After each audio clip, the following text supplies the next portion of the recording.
Good afternoon, everybody. I'm Sharad Mahajan, and introducing this particular webinar on behalf of INHAF.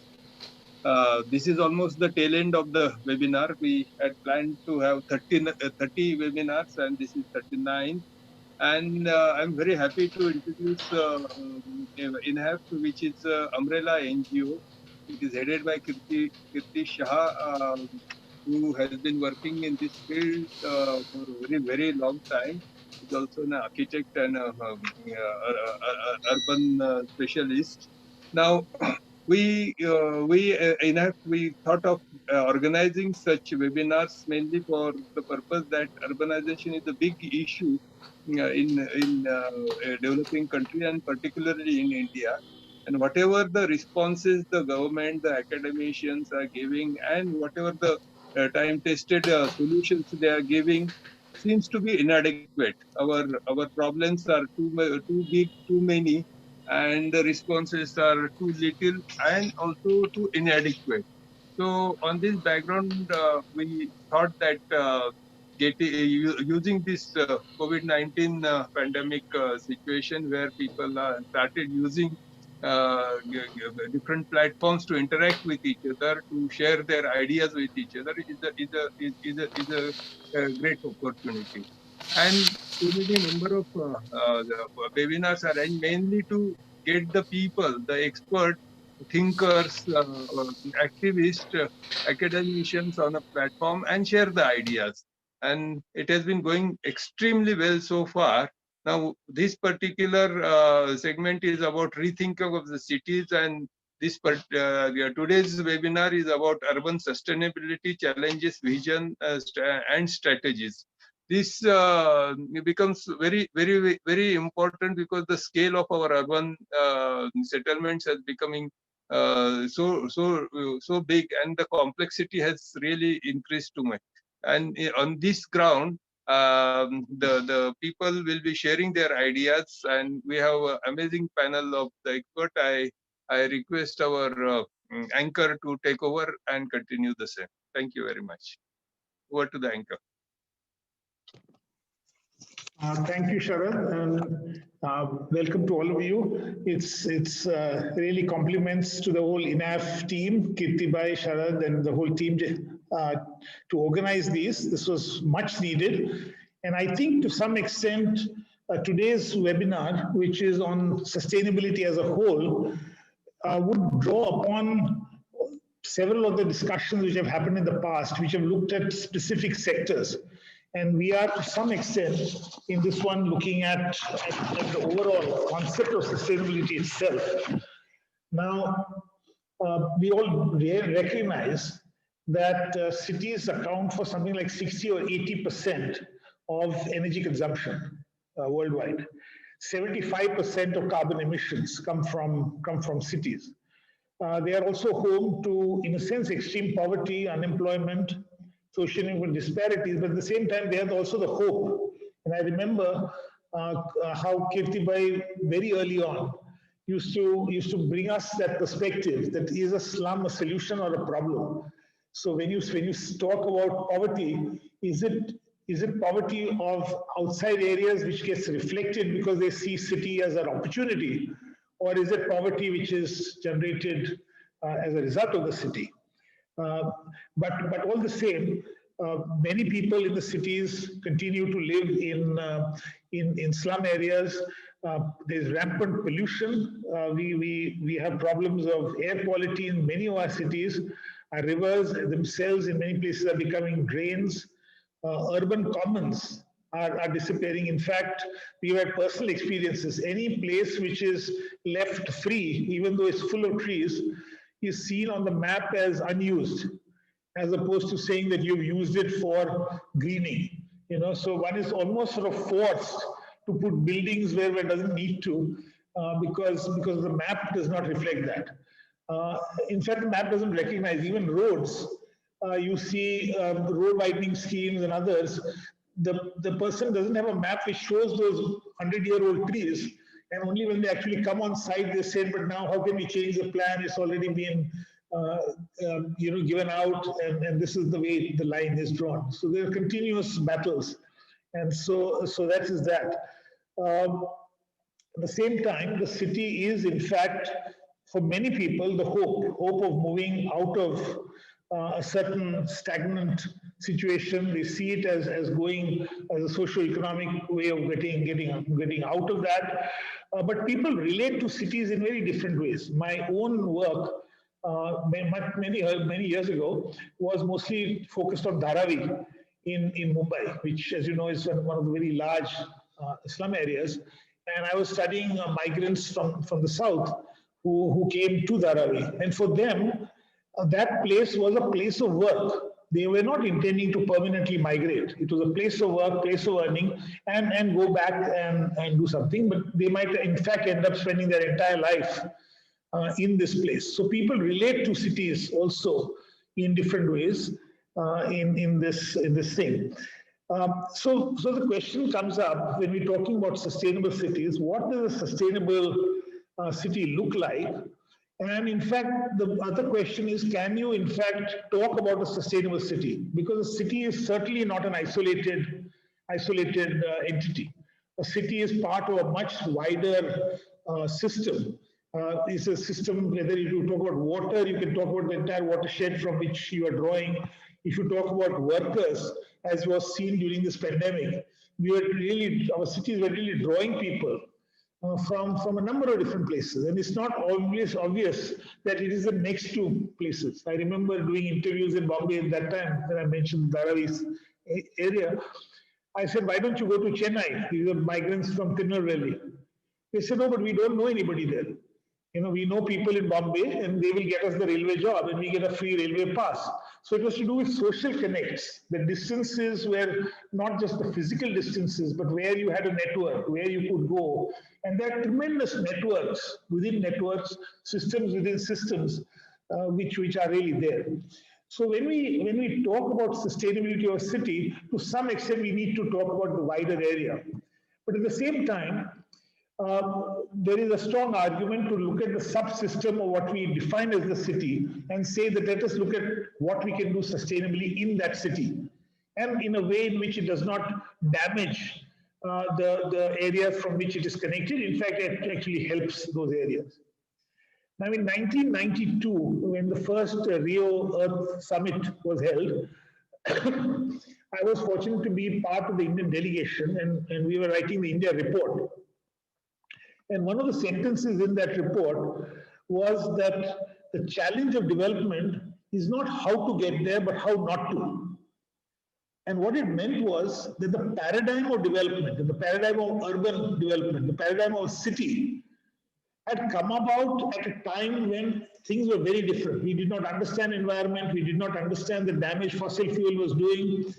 And it came up at a time where if we were to just emulate cities in the West, cities which had already come up, we would probably end up in a city which was not very, very good. I remember some of Kirti and I's early work in Ahmedabad when we ran a magazine, that there was a big thing saying that, look, in a city you do need to zone places. You can't have commercial and residential in the same way. So we were pushing people out, increasing the need for mobility.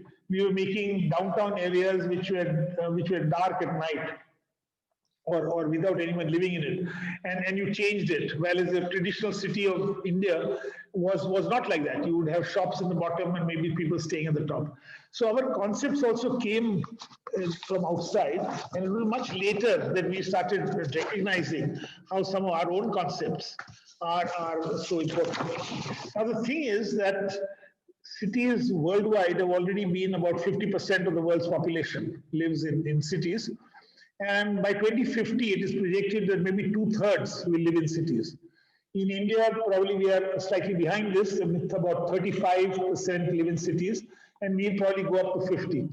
But if you see the numbers in that increasing population trend, that what you are going to have is that a very large part of the infrastructure that will be seen by INAF's seminar in 2050 will have not been built today. It is yet to be built. In fact, it is surprising that when we started to work at the Nehru Foundation, we were asked why you are going to be so far away from the city. And that was just 40 years ago. And today we are one of the prime properties next to this very important commercial street. So the cities are expanding, cities are growing, but this is also can be seen as a great opportunity. So the way you have to look at sustainable cities in the West, which is very much to do with retrofitting and changing use, in India we can actually leapfrog and do something very dramatically different.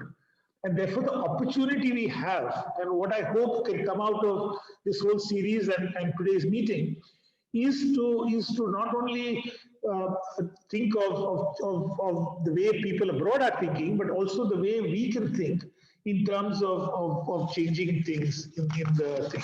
We need to understand that in that sense, the sustainability is not one single entity. There is no model sustainable city. What we are looking at is the concept of sustainability, which might be different in different places. It is context specific. A sustainable city in UP may not be the same as a sustainable city in Kerala. They might have very different contexts. And therefore, sustainability has to be seen from a point of view. One of the definitions that people are using is a sustainable city is a vibrant human settlement that provides ample opportunities in harmony with the natural environment to create dignified lives for all citizens. Now, the dignified life is something which we almost totally are missing in this. And so today, the whole concept of sustainability is not just environment or just economic, but it is also to do with many human values. And the Sustainable Development Goals have very nicely brought this out. In another INAF meeting, I had been speaking about decentralization and the need to create smaller communities within a larger city, smaller subsystems, which would be governed more. So the issue of governance comes into it, and how they can meet some of their needs within that smaller part, and not necessarily always rely on making. How do you make cities inclusive? How do you make people participate in it? So concepts like a circular economy, these are still concepts which are important. The way in a city you do sharing, I think cities will have to go towards increased shared facilities. It's not just the Uber which we are talking about, but can we afford in future to have a school building which is used for say 6 hours or 8 hours a day and stays empty for the rest of it? Would this be possible, or do we need to have multiple users? Do we need to have increase in the community science center here? It offers laboratories to a number of different schools in a shared facility. So sharing is the thing. We are going so rapidly from essentially a repair-based society to a replace one. We are being forced to it. I just got a car. I broke a glass yesterday by mistake. And the official garage said we'll have to replace the whole part when only a small part was broken. So my driver said nothing doing, we can't afford all this. He just brought a mirror and he just put it to a tape. I'm sure he will find a better solution. But India thinks repair, India thinks saving. I think all of our kitchens will have bottles which are reused from something else. So there are certain inherent things in our culture, and we are looking at traditions which need to be modified and changed.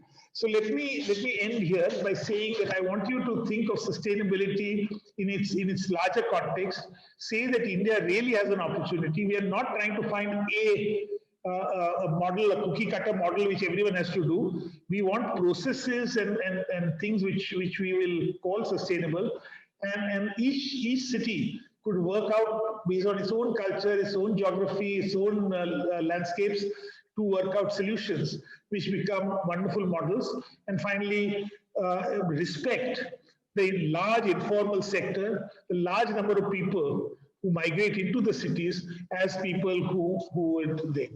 So in that context, let me go on to the first speaker today. We have Dr. S. Janakarajan from Saki Waters, Hyderabad. Everyone's incidentally CVs are available in the chat, so we are not going to, as the INAP tradition, we are not going to sort of repeat these.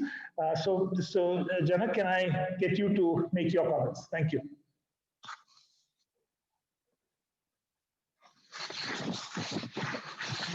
Janak, you'll have to unmute yourself. Unmute yourself.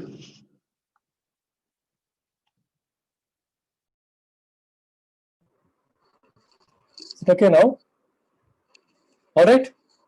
We can hear you now. Thank you. Yes, okay, thanks. Right, thanks very much for the introduction. I think you gave a wonderful introduction that really helps. And thanks, Inho, for this opportunity once again. And Kirtibai in particular. In fact, Kirtibai, if you remember, on one of those early presentations by Professor Sam Pitroda, in fact, I would like to recall, I would like to recall what he said. He raised actually 2 or 3 very important issues. One, do technologies. When he said technology, basically the technologies for building urban infrastructure. He asked, do technologies help building livelihoods of people in urban areas, or do technologies help making urban life hellish and disastrous? Extremely important question he asked. He asked a very, very specific question. Does it really help building urban infrastructure with a view to helping people their livelihoods, or making urban life hellish and disastrous?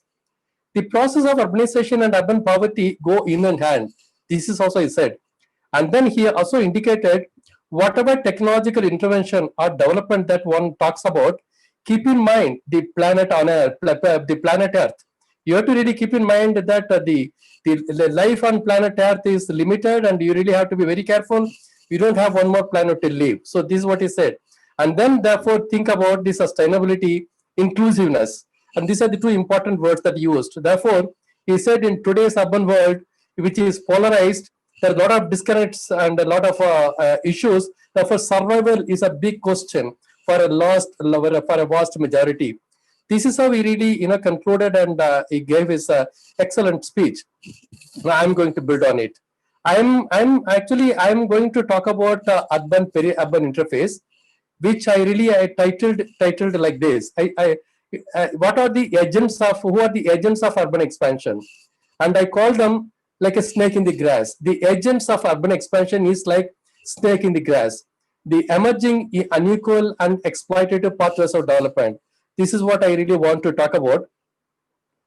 So this is the Sam Pitroda's what he said is exactly the context in which I would like to pitch upon. I would like to discuss the issues relating to urban and peri-urban expansion, lack of application of mind of the urban planning bodies for building sustainable urban peri-urban space. So the urban planners have not put in their mind, and they've been sort of a mindless, and they've been indulging in sort of a haphazard urban planning. This is the essence of what I wanted to say, but then in the context of the urban peri-urban interface. Rapid industrial growth, fast urban expansion are in a way the menace experienced by most countries. This is not particularly particular reference to India, but then most countries, particularly South Asia, South America, and Africa. I must say this problem is more pronounced in India due to haphazard urban planning, but unfortunately, no one knows whom to make accountable for such unscientific approach of urban development, urban expansion. We know that we've been talking about the haphazard urban planning, but then have we made anybody accountable? Have we made any agency accountable exclusively, precisely, and with the scientific data? We have not done it, but we have been talking about it. As a consequence of city expansion, it engulfs the natural resources such as land and water of an increasingly large peri-urban area. The city expands. As a consequence, it naturally occupies and encroaches upon and uses in a large measure the land and water. Furthermore, such mindless urban expansion contribute to marginalization of people and their livelihood options due to insecure agriculture. Agriculture is becoming no more secure, and you expand, then industries go there, urban infrastructure go there, and agriculture dies. Thus, the status of peri-urban areas is eventually reduced to the one of a neither here nor there situation, in which they lose their traditional characteristics of being predominantly agricultural economies, and at the same time do not have the benefits of being an integral part of an urban economy. So the peri-urban space is something like here, neither here nor there. You are neither urban area nor a rural area, nor in any kind of rural village. It's not a village, not a city, not urban area. It is neither here nor there situation. That's a very, very tricky situation, and where people find it very difficult even to identify which institution they should really approach. Hence, I use the phrase the spreading of cities and subsuming of peri-urban areas into megacities like a snake in the grass. Why do I say that? When a snake catches a frog, the latter screams initially, but the sound gets reduced gradually, and finally we will not hear anything at all. When a snake catches a frog, you will find lot of noises, but then slowly it gets reduced, and then the frog gets absorbed into the system of the snake. And this snake is a hidden friend, looks like a friend. I mean, city expansion looks like a friend, but it is not. It really destroys the livelihoods of the people. Thus, this particular process does not have a specific time frame. It is a process which is determined by many socio-economic, political, environmental factors. In this process, some people in the peri-urban area benefit, but a majority suffer in one way or another. Therefore, the key issue is not that the growth of large cities is bad per se. I'm not saying that. I'm not saying that the cities should not be expanded, but when burden and the demand of the unplanned, unregulated spread of the cities is put on the peri-urban area, that is too bad. Why should you put the blame? Why should you put the burden on the peri-urban area? Why should you put the demand, whatever demand that you have, you want, you put that burden on the peri-urban area? It would bring about unacceptable societal, ecological, environmental consequences. So that is what you should not do. So don't put the burden on the peri-urban area. It will bring about unacceptable societal, ecological, and environmental consequences. Let me be very specific to what happened in the case of the Chennai expansion. I'm not going to present any data, but I'll be very specifically talking about certain instances that have issues that have happened. One, there is a sort of dramatic changes taking place in land use pattern. Industries are relocated, and many housing projects have come up in the peri-urban area. There's a huge amount of the relocation of the industries and the housing projects, which have really consumed a lot of land and water. Secondly, urban infrastructure projects such as roads, bridges, etc., encroached upon commons and private lands, water bodies, and distort the flow of existing streams, watersheds, and watercourses. This is extremely important. You construct your road, you have an elevated road, you have got a bridge, you have got all kinds of infrastructure built, but making use of the common lands, water bodies, and distort the flow of streams, watersheds, and watercourses. This is extremely bad. This is going to result in flood in some other place instead of because you are not allowing the stream to flow through to its ultimate the destination. Thirdly, water, hitherto claimed only by the agriculture sector, you used more and more for non-agricultural urban uses, and it is conveyed by various means from peri-urban to urban area. Particularly the truckloads of water is shifted, transported every day, thousands of truckloads. As a result, competition for water and risk for over-exploitation increases in the peri-urban area. In fact, in Chennai today, 15,000 truckloads easily every day is transported every day from the peri-urban locations to the urban area even now. The pollution and the degradation of natural resources such as land and water takes place as a result of increasing urbanization and industrialization in peri-urban area. Market for water has become a more flourishing business, market for water. And since farmers also, some farmers find it more profitable to sell water, they have converted their agricultural wells for non-agricultural purposes, particularly for selling water. Now, the emergence of a bottled water market and commodification has become order of the day, and it has really increased the groundwater table decline very heavily. There are over 750 bottling companies in and around Chennai and the peri-urban area, pumping groundwater round the clock and discharging effluent back into the streams that pollutes groundwater. Agricultural livelihoods and employment, particularly for women, have declined, or such opportunities never exist. Village commons, both land and thousands of water bodies like lakes, are either encroached or fell into disuse or used for dumping industrial effluent, urban sewage, solid and biomedical waste. It's in a very bad shape. Since groundwater is pumped round the clock, the groundwater level has reached near depletion stage, and in many areas, seawater intrusion is reported. Don't forget, Chennai city is a coastal city. In the transition stage, peri-urban areas often suffer from institutional vacuum, which leads to inadequate provision of services like schools, clinics, and infrastructure, etc. And this results in a serious problem. The prevalence of institutional vacuum makes the peri-urban area extremely vulnerable and open for external agencies to enter easily, resulting in decreases in rural-based livelihood options. At the same time, other livelihood options, which are urban-centric, are increasingly not available or not useful for the local population.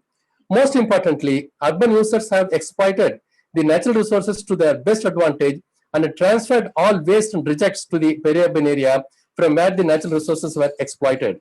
The worst, the peri-urban population are now compelled to pay for their own water since use of bottled water has become the order of the day and it has become the dominant culture. So these are some of the issues. This is a particular context in which I would like to raise one important conceptual dialogue, which is the often used phrase is sustainable peri-urban development. The question is, the phrase sustainable peri-urban development is often used. How do we define it? This is sustainable for whom? Whom are we referring to? Now, therefore, the questions to the policymakers and the urban planners and government institutions are there any documentation on the following? How the conflict between urban and peri-urban stakeholders is manifested? Who have been and what have been the responses of the state and the state machineries? Have you documented, got any kind of a scientific database on this? More specifically, what have been the responses of the State Pollution Control Board on effluent discharged into the fields and to the water bodies, and particularly by the industries and by the bottling companies? How many lakes have disappeared partly or fully? Is there any kind of a documentation what have been doing? So people do advocate on coexistence of both rural and peri-urban interests. This is what generally say. The people do advocate that they have to coexist. Even if the answer is yes, the net outcome will be the one in which the more powerful urban interests, basically the markets, will marginalize the rural and peri-urban interests.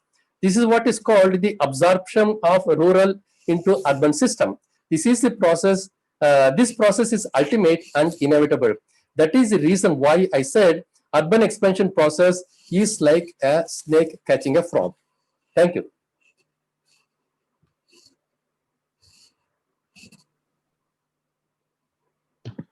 Thank you, Janak. Can I now go to Dinesh? Yeah. Dinesh?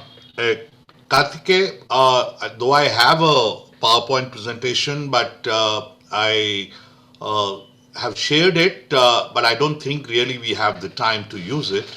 I'll use it here and there to take cues from it, but essentially let me make the narrative on the basis of what has been already presented by you as well as by Janak.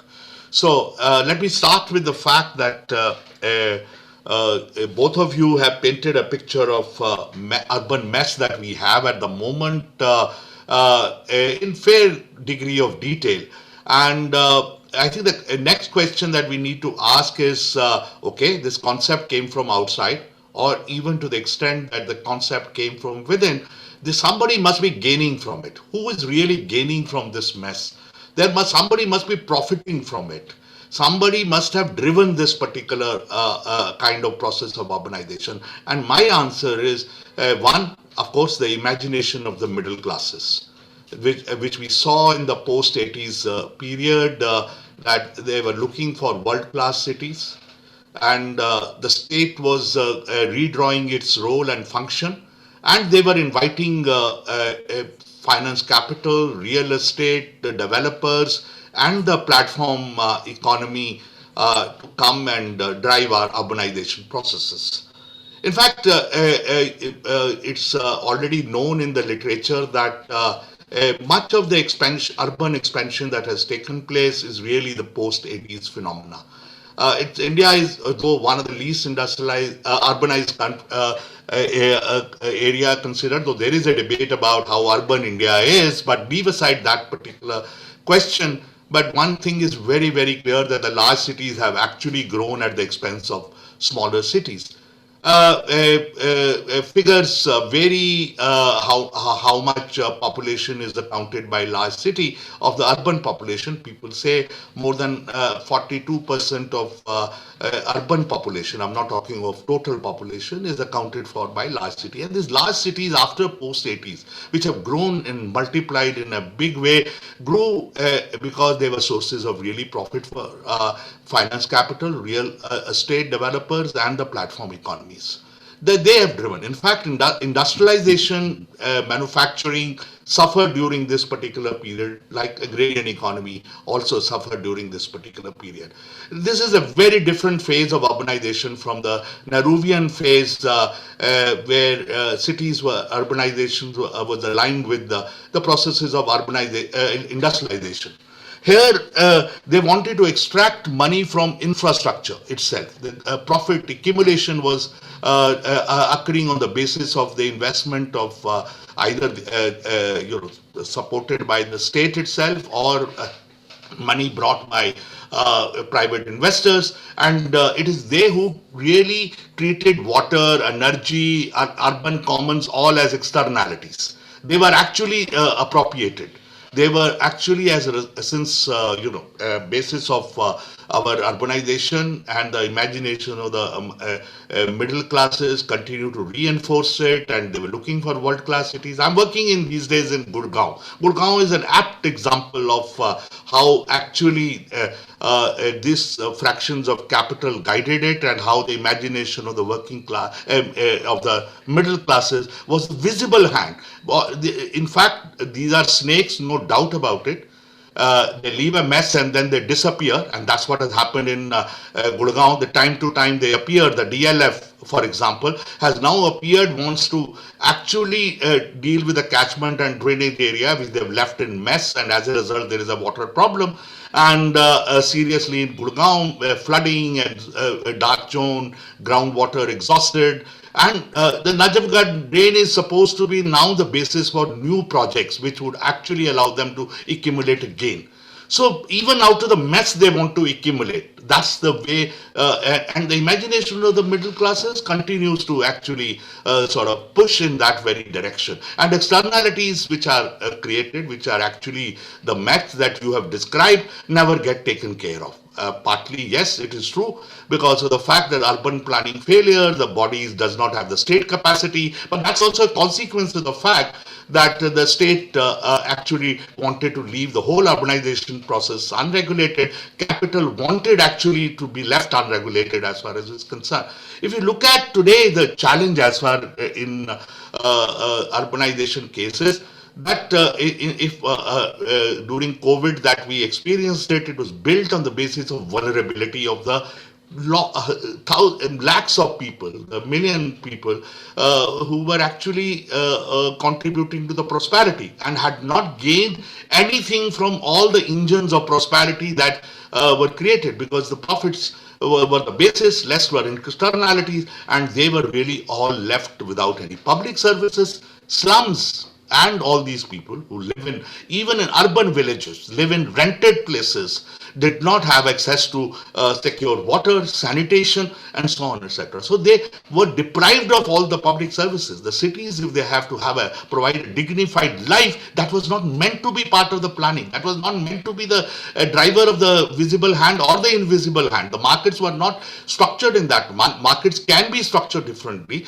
They can internalize some of the costs that externalities imposed on the society as far as is concerned. They can be made to actually pay for many of those particular costs, both in ecological cost as well as social costs. But the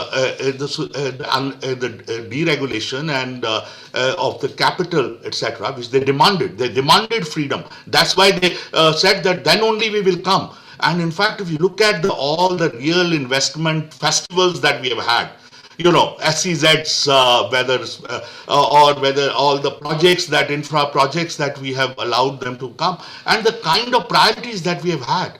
In fact, over the period, in fact, if you look at in all these places, there are only informal jobs coming up.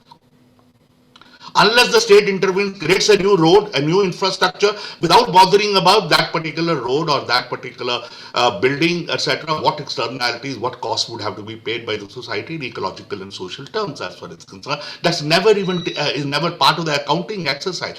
Who is accountable? I think this. I have described various forces, and I hope that these forces are understood. But let me say, where do we begin now? I think let's come down to that.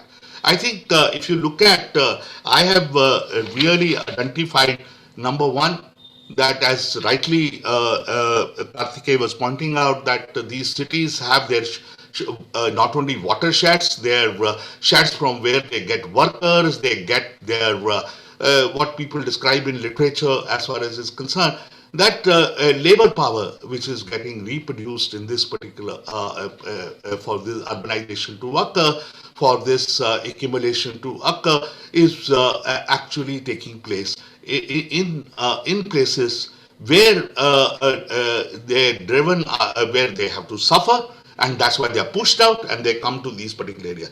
Okay, is there another pathway possible?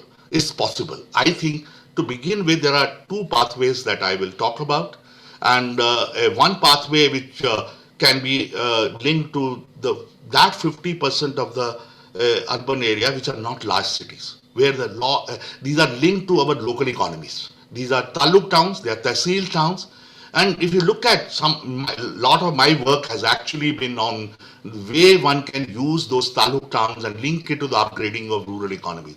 If I have to really share screens and give you some examples of the kind of work that which allowed us to. Let me just show you a slide of the milk economy, that urban population require milk, urban population require processed food. Lot of this particular economy actually can be built as a part of the taluk economy.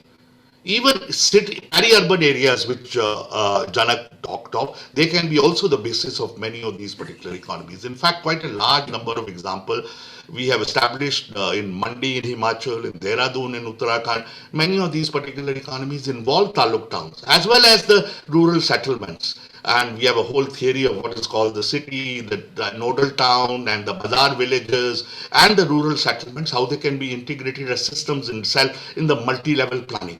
And they can really absorb a huge amount of even force which can come to the rural non-farm force. I have actually, if I have to convert it into slideshow, let me just show it to you. Let's say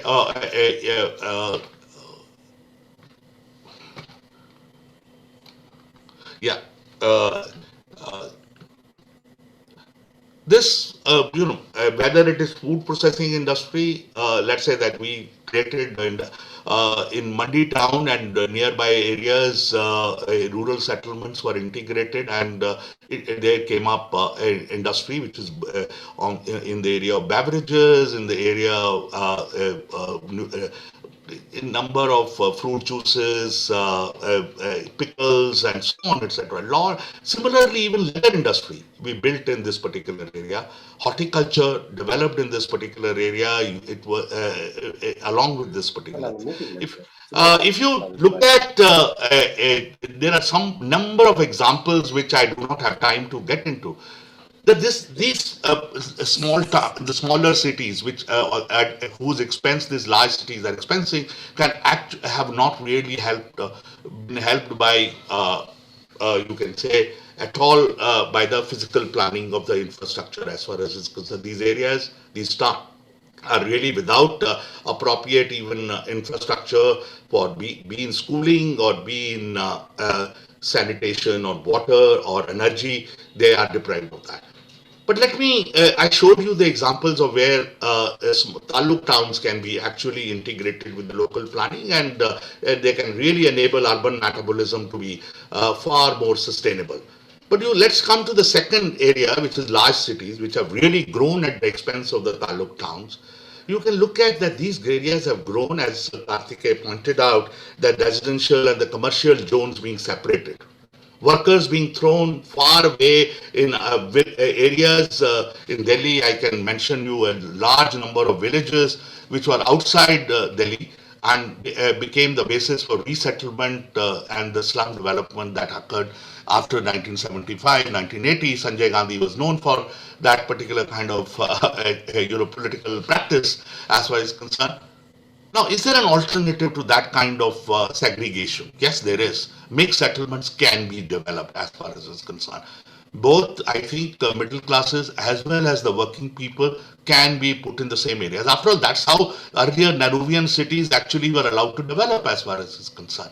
In the post-Nehruvian phase as well, I think today also the new imagination must actually attempt that the mixed settlements come up, the segregation is avoided, and even because there's a large number of people are self-employed, many of them are disguised wage employment. As I have put it in the slides, which you can look at it as far as concerned, much of the self-employment is disguised wage employment. This requires not only social protection and social security, but and the skill enhancing upgradation, but also their physical planning should occur in such a manner that the work and home can be actually given a space to exist together as far as is concerned. That's their requirement. Whether backup offices of all you provide for the international capital, the transnational capital, but why can't we provide such infrastructure for our street vendors as far as it's concerned? I'm working in Gurgaon with the street vendors as far as it's concerned. They all require cooking space behind, they require stores, they require a variety of public services, including services for waste management and sanitation and so on, etc. You don't need to separate really residential and the commercial zone, but that will happen if only you also accept that the mixed settlements can be very much there. We have lived we have grown in such cities where there were mixed settlements all through, etc. I think we got to review that altogether and look at physical. There was recently a paper, I think, which came from, I think, I can't recall now, and maybe Harini will recall that particular, is that caste system has been reproduced in the way the settlements have come up in the cities as far as it's concerned. It's a very recent study which has been done and been done thoroughly with a lot of data work and shown that the village has been reproduced. The caste system has been reproduced. In fact, probably taken to a totally new height altogether. So the social transformation of these areas, in fact, if mixed settlements come up, and I'm sure and at the same time, if we develop them as a part of a social movement, then some of the urbanism which will develop will be socially more inclusive, certainly physically more inclusive, economically more inclusive as far as is concerned. Let me just take to the challenges that these pathways would face as far as is concerned. And that's my last point that I want to make. If you see whether, this people-centric planning of resource use, local economies being developed as a system in itself, and as well as implementation of subsidiarity principle like decentralization, which Karthikeya was referring to. This is possible only if you are willing to shift away from the capital that I mentioned, finance capital, platform capital, real estate as a driver, but make really the people as the drivers. What does it mean to make people as a driver? We have developed social carriers of such urban innovation, and the local economy has been developed in the form of various kinds of, if I can show you, there are all kinds of voluntary organizations developed by Gandhian and Neo-Gandhian activists, been developed by even socially conscious scientists. They have been developed by even people science movements, of which I am part very much. So to cut the story short, if you really want to go back, that one of the missing link in the theory is that is there another path? Yes, there is a path. Are there examples of that? Can concept from within this particular country can be evolved on the basis of even rudimentary experiments which have taken place? I'm sure if there's a political will to be generated, precisely these carriers would have to be given primacy. If primacy continue to be given to the imagination of the middle classes and to the profit of the capital, then I can tell you unsustainable cities will continue to come up, and the snakes are really not that invisible. The visible hand of the state as well as the invisible hand of the market, which is through the capital. Large monopolies are always far more visible, and they are visible to us. And as a result, let's target them and politically. So there is it's a political question. Can we really think of urban sustainability challenge in terms of the political assumptions that at the moment with which urbanization is taking place, can they be altered altogether? Can they be done, and can be done only when there is a political mobilization and a new imagination is allowed to be embraced, and changing the imagination of the middle classes, as well as not allowing infrastructure to become a source of accumulation, but certainly becoming people-centric, would have to become the metric of when we accept the investment proposals in whether in a special economic zone or in the infrastructure. That is my suggestion as far as it's concerned. That's the way to go about it, and I think then only the new paths can emerge. The ideas exist, experiments exist, but they can be multiplied only if we are willing to change our drivers. Thank you very much. Thank you, Dinesh. Thank you, Dinesh, for all those comments. There are people on the chat who are asking you for sharing your slide presentation, which maybe you can do later. Sure, that will be available. Yeah. I now go to request Mr. Sikandar Pawar, National Coalition for Inclusive and Sustainable Urbanization, to make his comments. Sikandar, can you unmute your mic and turn on your video? Thanks, Sikandar. Just give me a moment, because I was supposed to speak, I think, a speaker not immediately after Dinesh. So I thought maybe I have to do I can do that. Shri Kumar have to come in. He's going to speak on energy. Okay. Yeah. Thanks. Yeah, so good afternoon. I have a presentation which I will show. That is basically to just to guide my talk. So as everybody has said, we need to look at city as a whole, but city is in that sense linked to the whole system. And my presentation is looking at one aspect of the city, that is largely energy and special focus on electricity. Now, the fact of the matter is that when we look at city from the sustainability point of view, and you consider energy, first you have to see how the city uses its energy. City uses its energy for cooking, for transport, and for lighting, for air conditioning, running its factories, and so many applications like this, running its shops. So if you have to study this aspect, one can look at it in different way. One can look at either from the kind of people use the energy, like one can look at residences which uses energy, but residences uses energy for cooking, they use for transport, they use for lighting and weather conditioning. So that is one way of looking at it. Other way is to look at it from a sector perspective. You can look at study energy from, let's say, cooking perspective, transport perspective, electricity perspective, industry perspective, so sector perspective. So I would really suggest that it is a good idea to look at it from a sector perspective, because ultimately whatever study we do, we should really influence people who are responsible for the policy and planning, and they are in that sense in the country related to the sector. This I am telling from my experience in working in electricity sector.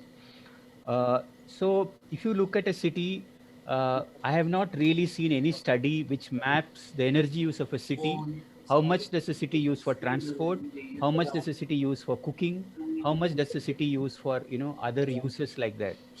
But we have seen such kind of divisions on a countrywide basis. So one can safely say a very significant portion of this energy use in the city is for cooking. In the cities, typically it is some kind of a clean fuel, because firewood and biogas, etc., is used in the villages. It's largely some kind of a clean fuel. And then there is transport, all kinds of different transport is available. And then a lot of other activities which are depending. There are very less industries nowadays in the city, but there are a lot of commercial and trading operations in the city. Now, if you look at any of these things, the previous speakers have explained the whole thing from a macro perspective. So I would take a little different approach. I would say, one, there is a system that is already operational. If I take the example of electricity where I work with, a city has not much to do with the whole sector. The whole country operates like a grid as of now. The city gets its electricity generated from somewhere else. It travels over long distances and come to the city, to the consumers or the shopkeepers, to the housekeepers, house owners location. Therefore, it is not, such a system already exists. So one part of my talk will be how to make that system as friendly to the ordinary people in the city. As many people have mentioned, there is a city has large areas where poor people stay. There is large significant peri-urban area where the poverty is there. The first point is how to make the system friendly and useful to the ordinary people in a city. That is point number one.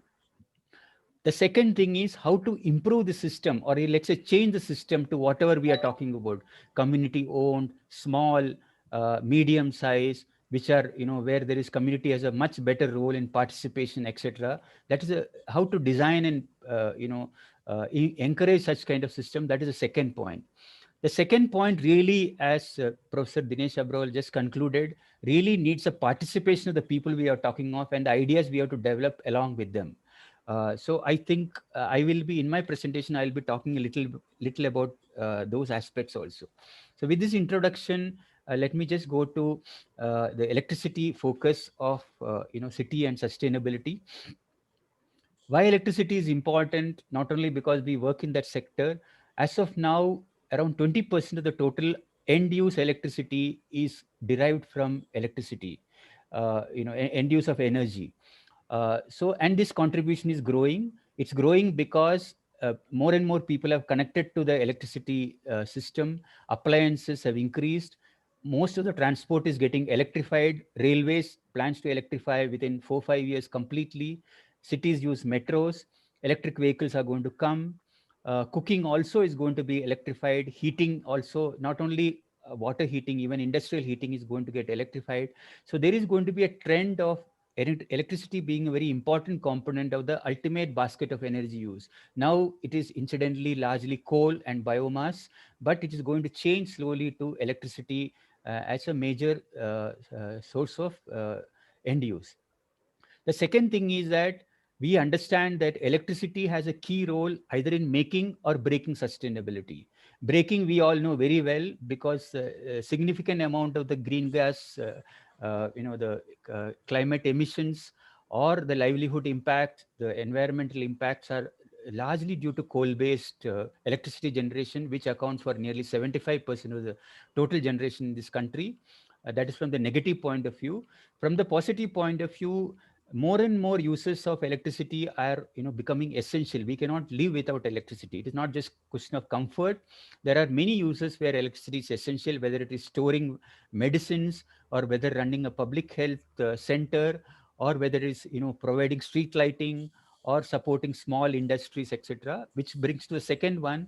There are so many productive activities, not only large industries, many small productive activities essentially depends on electricity to catalyze it. So good quality electricity supply is very important. So whatever sustainability, we are talking about ordinary people's economic sustainability, or we are talking about environmental sustainability, it's extremely important to look at a proper use of electricity. And why cities are important, people have already talked, because they're the high growth income centers. And incidentally, cities are also a major consumers of electricity, all kinds of resources. It's water and, water, or, labor, or many other resources. Even electricity is one of the major, cities are major consumers of electricity. And the cities, especially the core city, perhaps not the peri-urban city, they enjoy very high quality supply of very high quality service of electricity. And because of the high population density and space constraints, electricity deliveries has unique challenges. And we all recognize there are a lot of inequity in the way electricity service is there in a city. Now, before I go further, I should say that I'm never saying that electricity is the most important aspect in urban sustainability. There are many other things which we should talk about. And I should also say the city governance institution, whether it is a municipality or even a panchayat or whatever corporations, they don't have much to do with electricity governance as of now. But still, there are many things which as a citizen in the city can themselves do or use these governance institutions to improve the electricity sector. The reason why electricity sector has city governance institution does not have much to do is, I have tried to depict how a state electricity system is. The public votes in a government, and the government owns most of the distribution companies in the country. The generation companies are, of course, owned by private companies or state companies or central government companies, and they are located all over the country. And that power comes through bulk transmission lines to the city and distributed to the factories and houses and offices. So as of now, the generation is already around 50% of the generation capacity is the private players. Around only 28% is with the state governments. Transmission is again largely central government owned or state owned, but private players are less. Distribution, which is our focus area, because as far as the city is concerned, what it is most interested is how the electricity is distributed. So most of the talk will be about the distribution.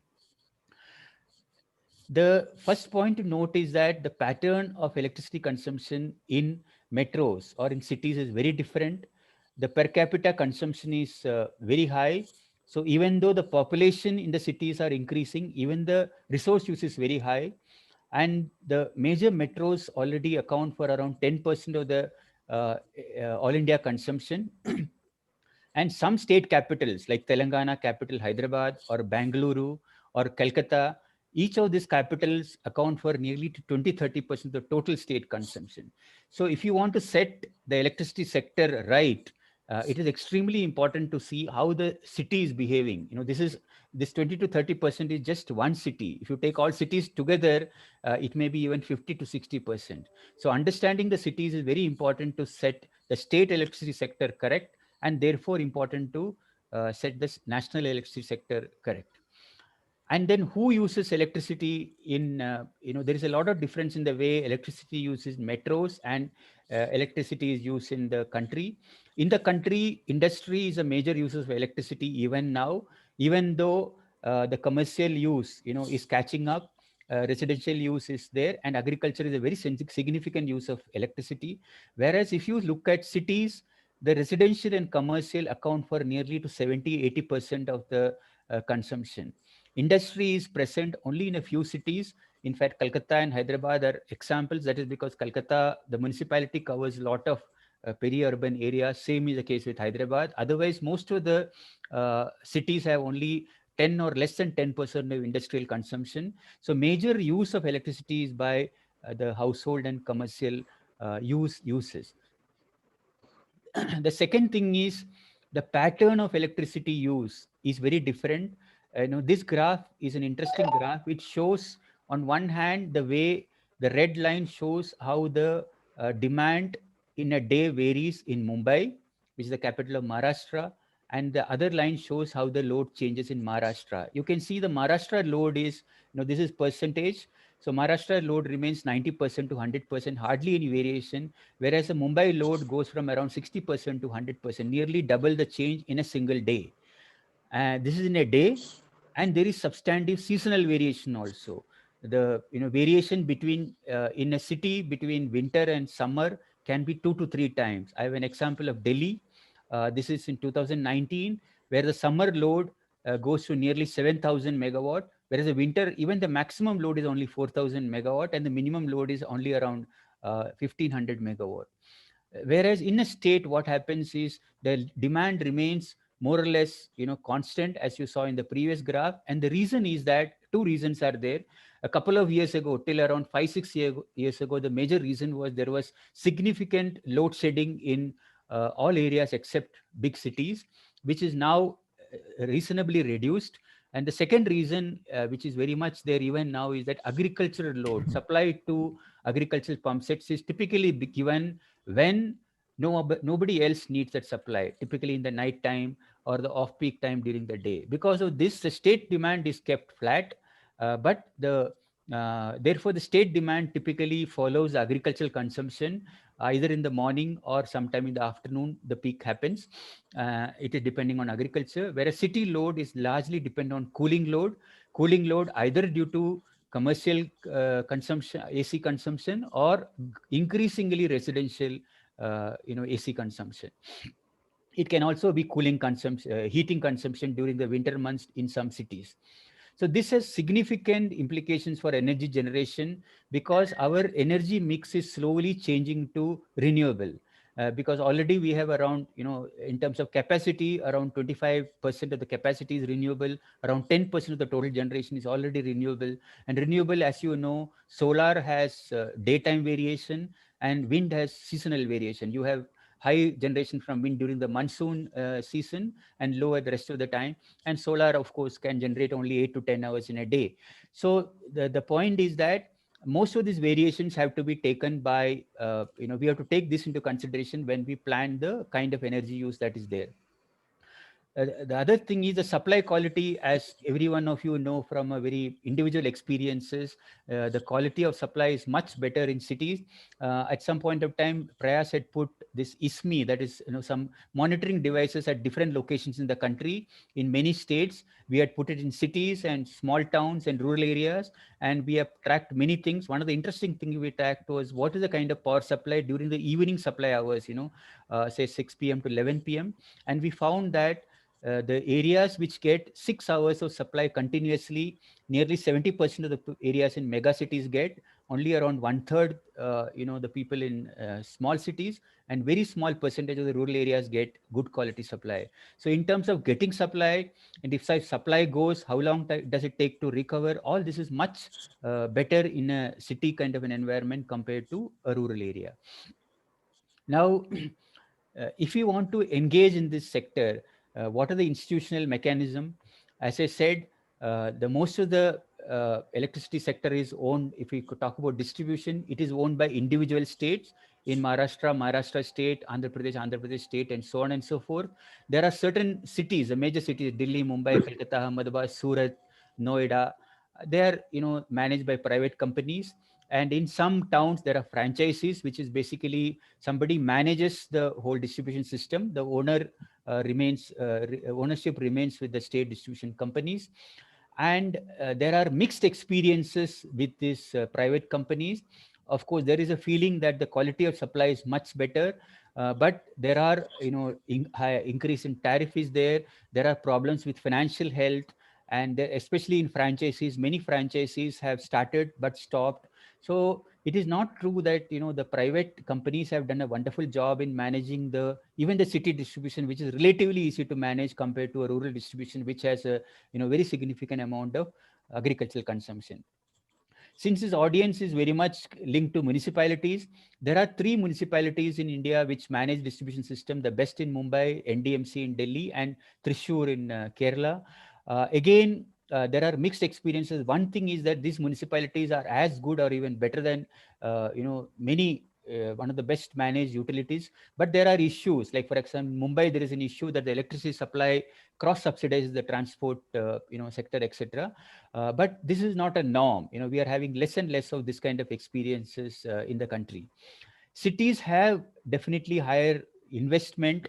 If you look at compared to the kind of investment that a state distribution company does in a city compared to the other part of the rural areas, the per consumption investment is high because expectation of reliability is high, space constraints are there. So you have to go for cables or you have to go underground substations, etc., etc.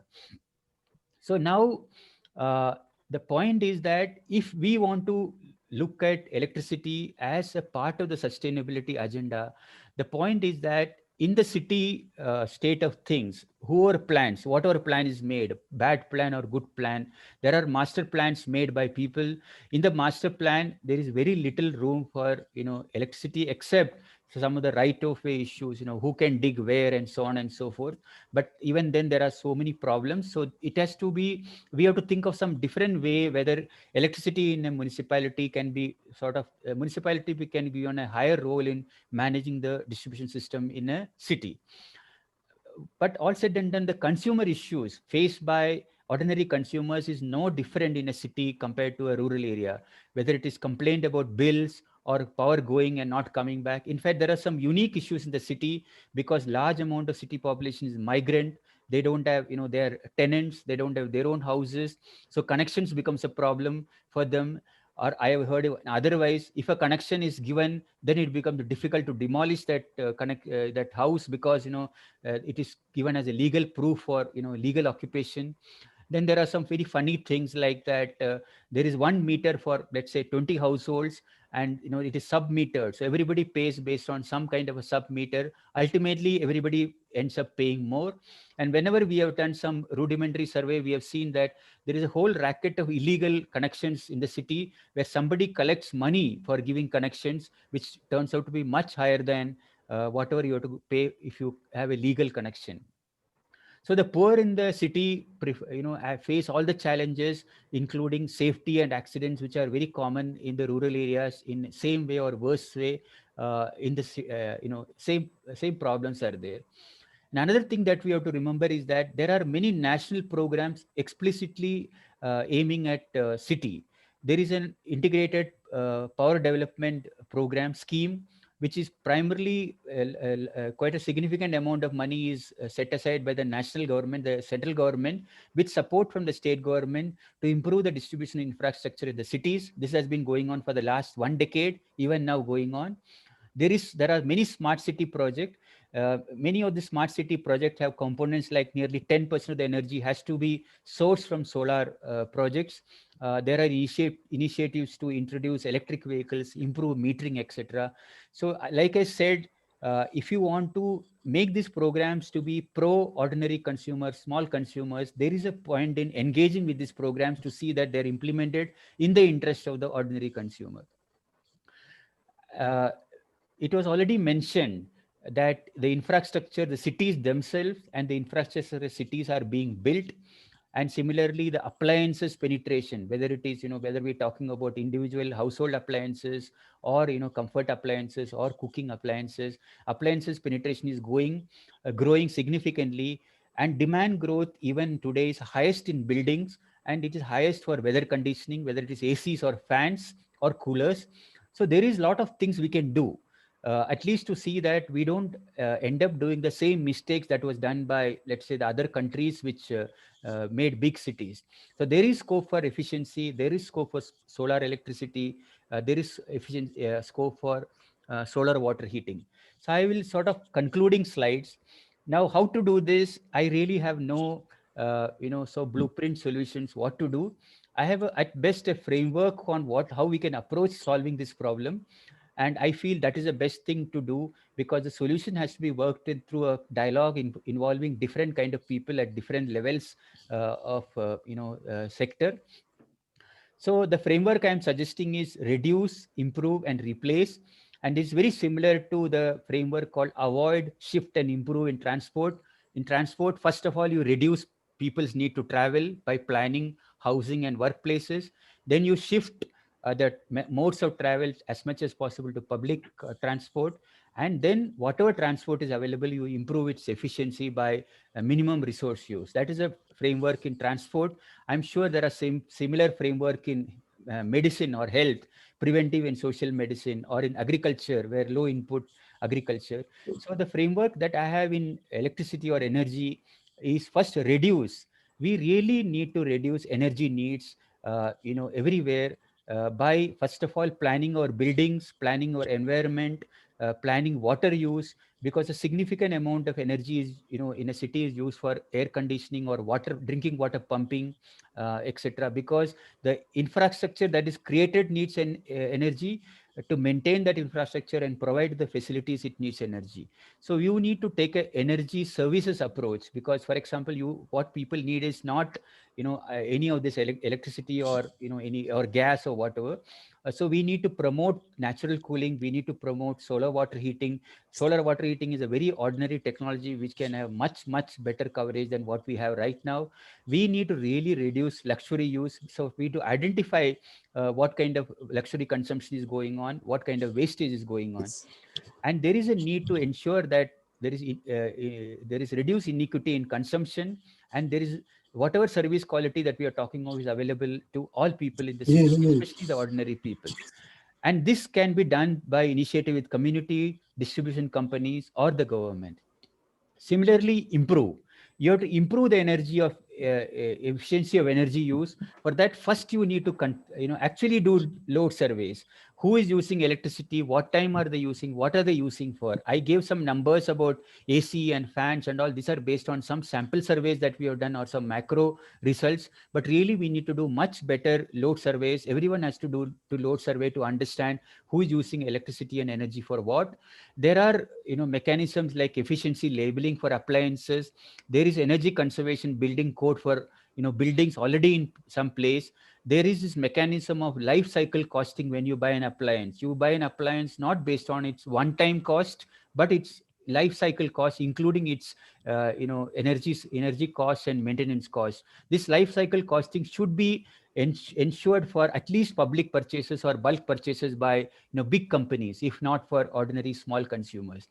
And the final thing is that in efficiency, we have understood that our submission is much more than awareness building and convincing the consumer to buy efficient appliances. You should transform the market so that you have only efficient products in the market. A very classic case is about CFL and LEDs.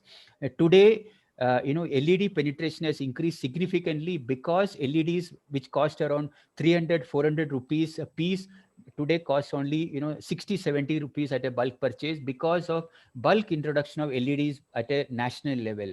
A similar kind of transformation has to happen, so that even if you have a choice, you actually end up buying only efficient appliances.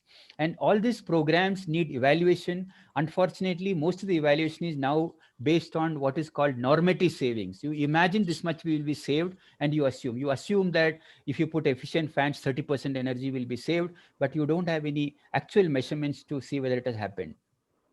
And there is a significant need to improve the environmental and social standards and compliance in terms of any kind of energy supply and use.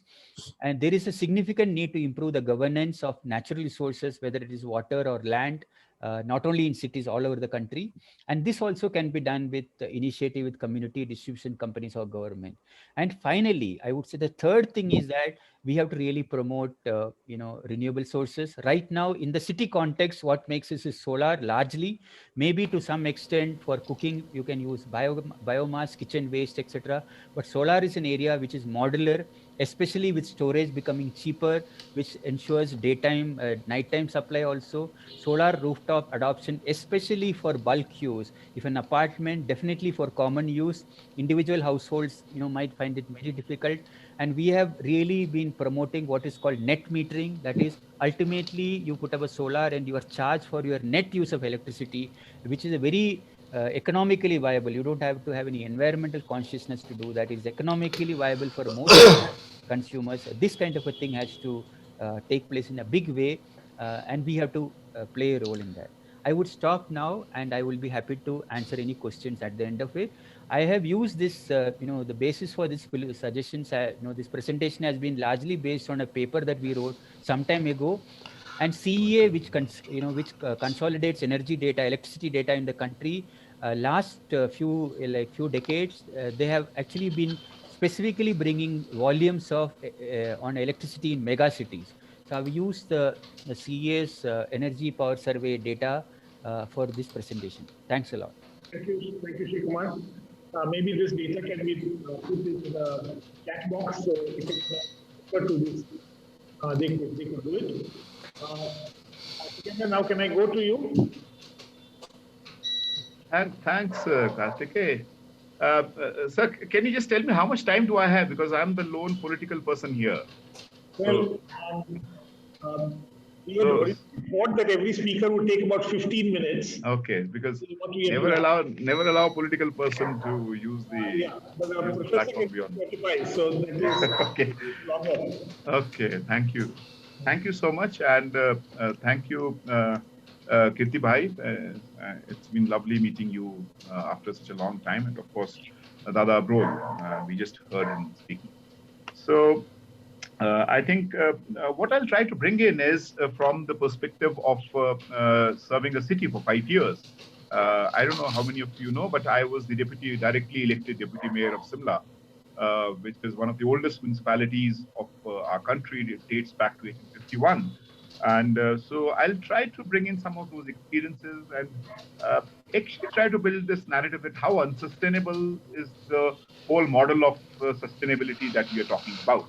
And actually the hollowness of the whole notion of sustainability, though we just came from the Sustainable Development Goals, the 17 SDGs that we're talking about, where cities are supposed to play a very pivotal role.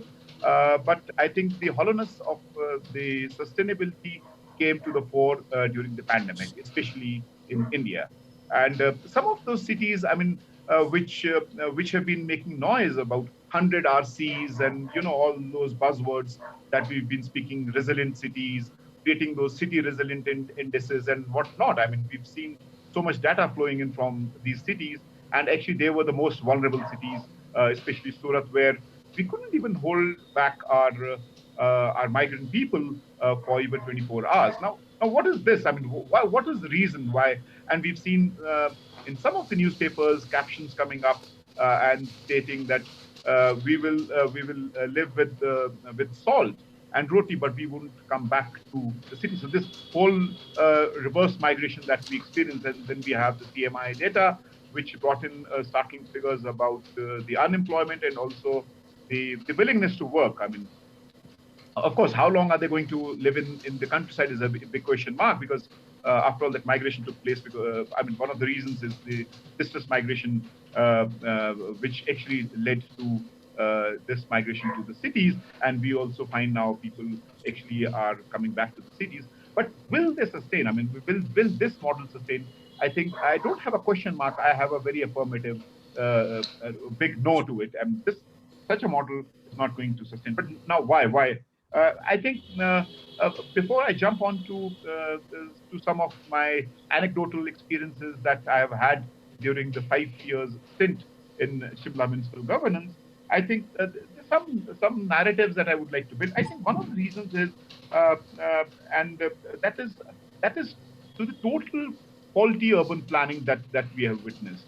And I have been raising this time and again. Actually, KC Sivarama and I, we were together in a national task force to review the 74th constitutional amendment.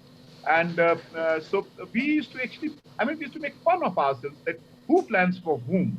Actually, I mean, if we just see the larger cities, forget about the non-statute, I mean, the statutory towns and the non-statutory towns where there's hardly any planning, where people move first and then the planning agencies intervene. But even in our say 4,000 plus I mean towns and townships that we recognize under municipal governance, and it will be, I mean, extremely shocking to know that take for example large cities like Delhi, Mumbai, Bangalore. I mean, who plans for whom? So it's the Delhi Development Authority, which is not answerable, not even to the Delhi government. So hardly any political representation. Then we have the Mumbai Development Authority. Then we have the Greater Mohali Development Authority in Mohali. So actually, one of the important processes of urban planning, I mean, which should have been passed on to the city government and to the citizens in the form of decentralized form of the processes of urban planning. I think which was an inalienable part of the 74th constitutional amendment. I think we just need to revisit that whole notion. So actually, when we say who plans for whom, and it's not just the development authorities. I'll actually move a little further. What Dinesh was mentioning in his presentation, actually how actually the real estate or the finance capital actually rules the roost.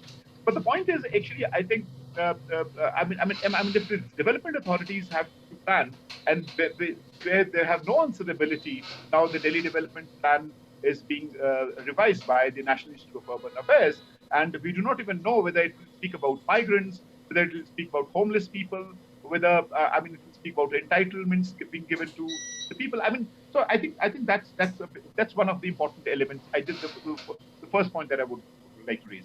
I think the second point, when we speak about unsustainability, is the huge amount of inequity that has developed over the last 3 decades. Accentuated in the last 3 decades. Of course, I think even before that. And I don't want to quote figures, but this is a figure that really, I really fancy this figure. I've been quoting it time and again, and that's from the Oxfam report just a year ago, where the asset holding capacity of the working people in the cities has been completely marginalized. So if and according to Oxfam, if the 10% top asset holders and the bottom 10% asset holders in the countryside, if you see the difference in the countryside, that's rural India, it's 500 times. In urban India, it's 50,000 times. Just imagine, close your eyes and just imagine, how can you expect a migrant worker, given this context where you have huge inequity, and over the years, because of this faulty planning, further precipitating this inequity and further accentuating this inequity over the assets, where there are hardly any assets being held by the poor or by the marginalized.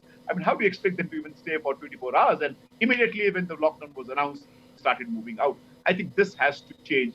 Else we just cannot even imagine about inclusive or sustainable models of development. I think so that's it.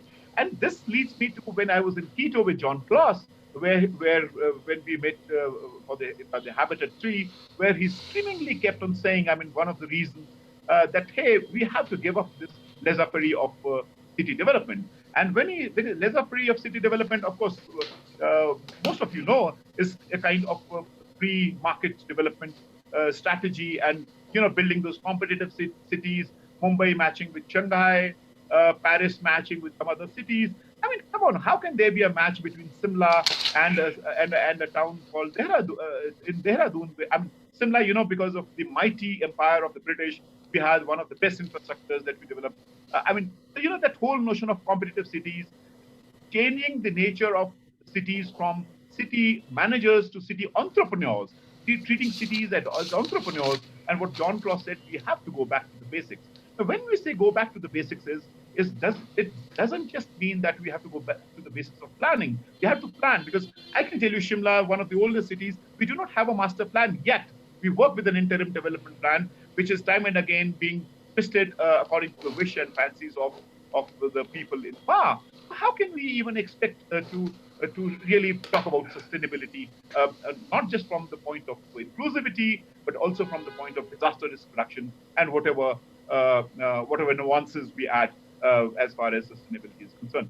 So, but it also leads us to participatory planning. Where is the whole question of participation? And I just finished reading Samuel Stein, The Capital City, when he speaks about American cities. It is quite a similar parallel that we could draw in India. I think that is the third thing that I would like to mention. The fourth thing, when we speak about unsustainability, is this metamorphosis. I shouldn't call it metamorphosis, but transformation, because metamorphosis is for the good. Actually, this has happened for the worse. This transformation of the cities from, what Dinesh was mentioning about industrial to the informal sector driven. Now we have almost 92 to 93% informal sector. We have the tomatoes, potatoes, actually large scale workers. And I remember when we were in Seoul, and Park Won-sun, the mayor of Seoul, we were discussing. So, they have come up with the concept of a decent work city, where the city government actually intervenes and actually is a large enabler to ensure that, decent work is part and parcel of city governance, where even entrepreneurs have to come and ensure that some decent work follow. I don't think city. I mean, we can even discuss about that. But this transformation which has led to a very few assets in the hands of working people, informalization, where some 90% of the people in the urban sector do not even get 8,500 rupees per month as wages. They do not have houses, and the whole question of housing, and I'll speak about that a little later. But I think so this whole issue, so this transformation, what Dinesh was mentioning about externalities, to me, it is the shift that has taken place from use value to exchange value. So take, for example, is water a right or a commodity?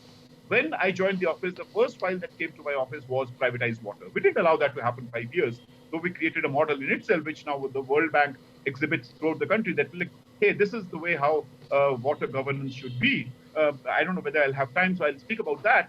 But the point is that and take, for example, in the recent newspapers, I mean, I was shocked. All of a sudden, when we had the Navaratras, first, second page, third page, full of advertisements of Amazons and all.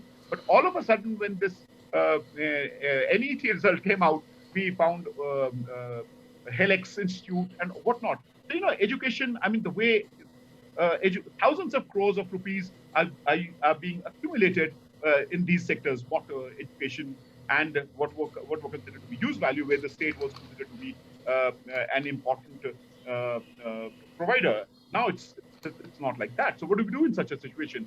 How can we talk about city sustainability when large chunk of some of the important essentialities of urban people actually is taken away from them? So I think so coming and from there, I think jumping to housing, I do not have the exact figures, but I think the public housing, which is supposed to be 25%, if we have a sustainable urban solution, in India, I think we've jumped from, we've fallen from 6% to 3%. So just 3% of the houses come from public housing, 97 comes from the private sector. I mean, that's how the real estate has actually entered and ventured into the urban commons, but I don't want to go into those details. But the point is, why was it when this exodus of reverse migration was taking place from different cities? I can tell you, Simla, we didn't have that precipitating crisis. And even Kerala, we didn't have that precipitating crisis. I think this whole notion of housing we have to revisit when we talk about sustainable solutions. Why, Dineshji? For the simple reason, because we can't expect in the modern sense, like I have been to Nangal. I mean, if you go to Nangal, when during my student movement days, we used to stay in the workers' houses. Imagine 40 years ago, those workers' houses were constructed and they're still very good to live in. So we do not have that model existing anymore. So what is the alternative that we are looking for? Of course, the vision would be that we should look for such an alternative. But I think this whole concept of rental housing and labor hostels. Why I say Simla and Kerala? Because Kerala is a vibrant example, but Simla also I can place, because in Simla, the Britishers constructed those labor hostels almost 100 years ago. And that's why, and what does it cost? I think not more than 50 rupees for a migrant worker to stay and a decent place to stay in.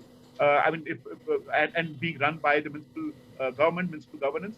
So I think this whole issue, when we speak about sustainability, how when we plan housing in these two elements, where we can add the whole question of rental housing, not the way the central government is actually rolling down the new plan.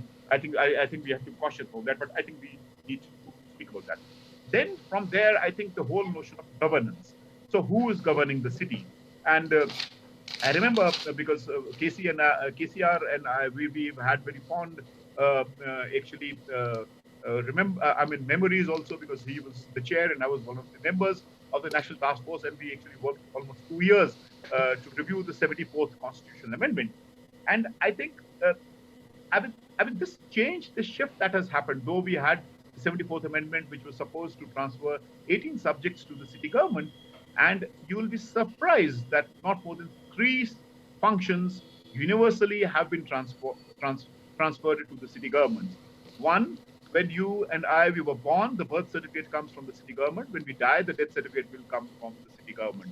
and of course solid waste management. And that's the third function that the city government possesses. The rest you will find somewhere water distribution, somewhere electricity distribution, somewhere roads, somewhere transport, but it's not universalized. Now, why? When we speak about sustainability, and I just do not want to restrict myself to the city government, but also to the whole notion of citizenry. I mean, where the citizen is an important participant in decision making and actually in owning into the whole process of ownership. And actually, because of the processes of urban governance, we find large scale alienation of the people taking place. Now, there is where I would like to speak about the whole process and business of consultant driven city governance and city development model. Now, why? Just let me cite 2 or 3 examples. I just heard one of our friends speaking earlier.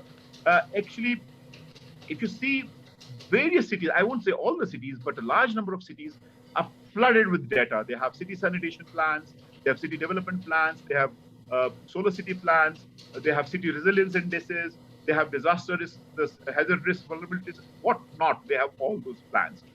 These plans are drawn by consultants who generally come from the multilateral institutions. And then after devising the plan, I'll cite just 2 examples: city sanitation, city mobility plan.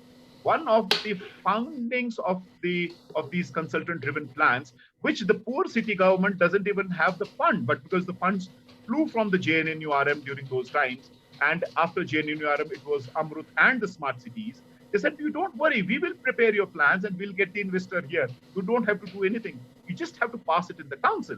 So the poor council places the plan in the council, it gets passed, and not realizing that most of these plans are capital intensive plans, where you can work with a decentralized solution, but you'll have a waste to energy plant. Tell me one waste to energy plant successful model in the country. Just one, not even one.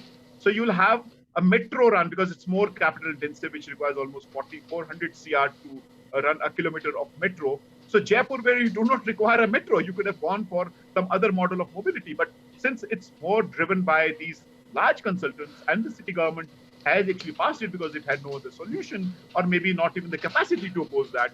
So, and what I am doing in Leh, actually, I am writing a vision document for Leh, and the most obfuscating thing that I've seen, the glacier water which used to feed Leh and which used to provide, which was potable water to Leh some 20 years ago, but because of this shift and thanks to that movie that came in, Three Idiots, now actually it's complete idiocracy that we find in Leh. 95% of their water has got contaminated, and now because of such consultants, instead of actually revising their glacier water, now they have constructing 100 crore water scheme from the Indus to the town. And just imagine 100 crores is it's capitalism, it's not socialism, by the way. So, and you'll have an operation and maintenance cost, which will also, so these are not sustainable models at all.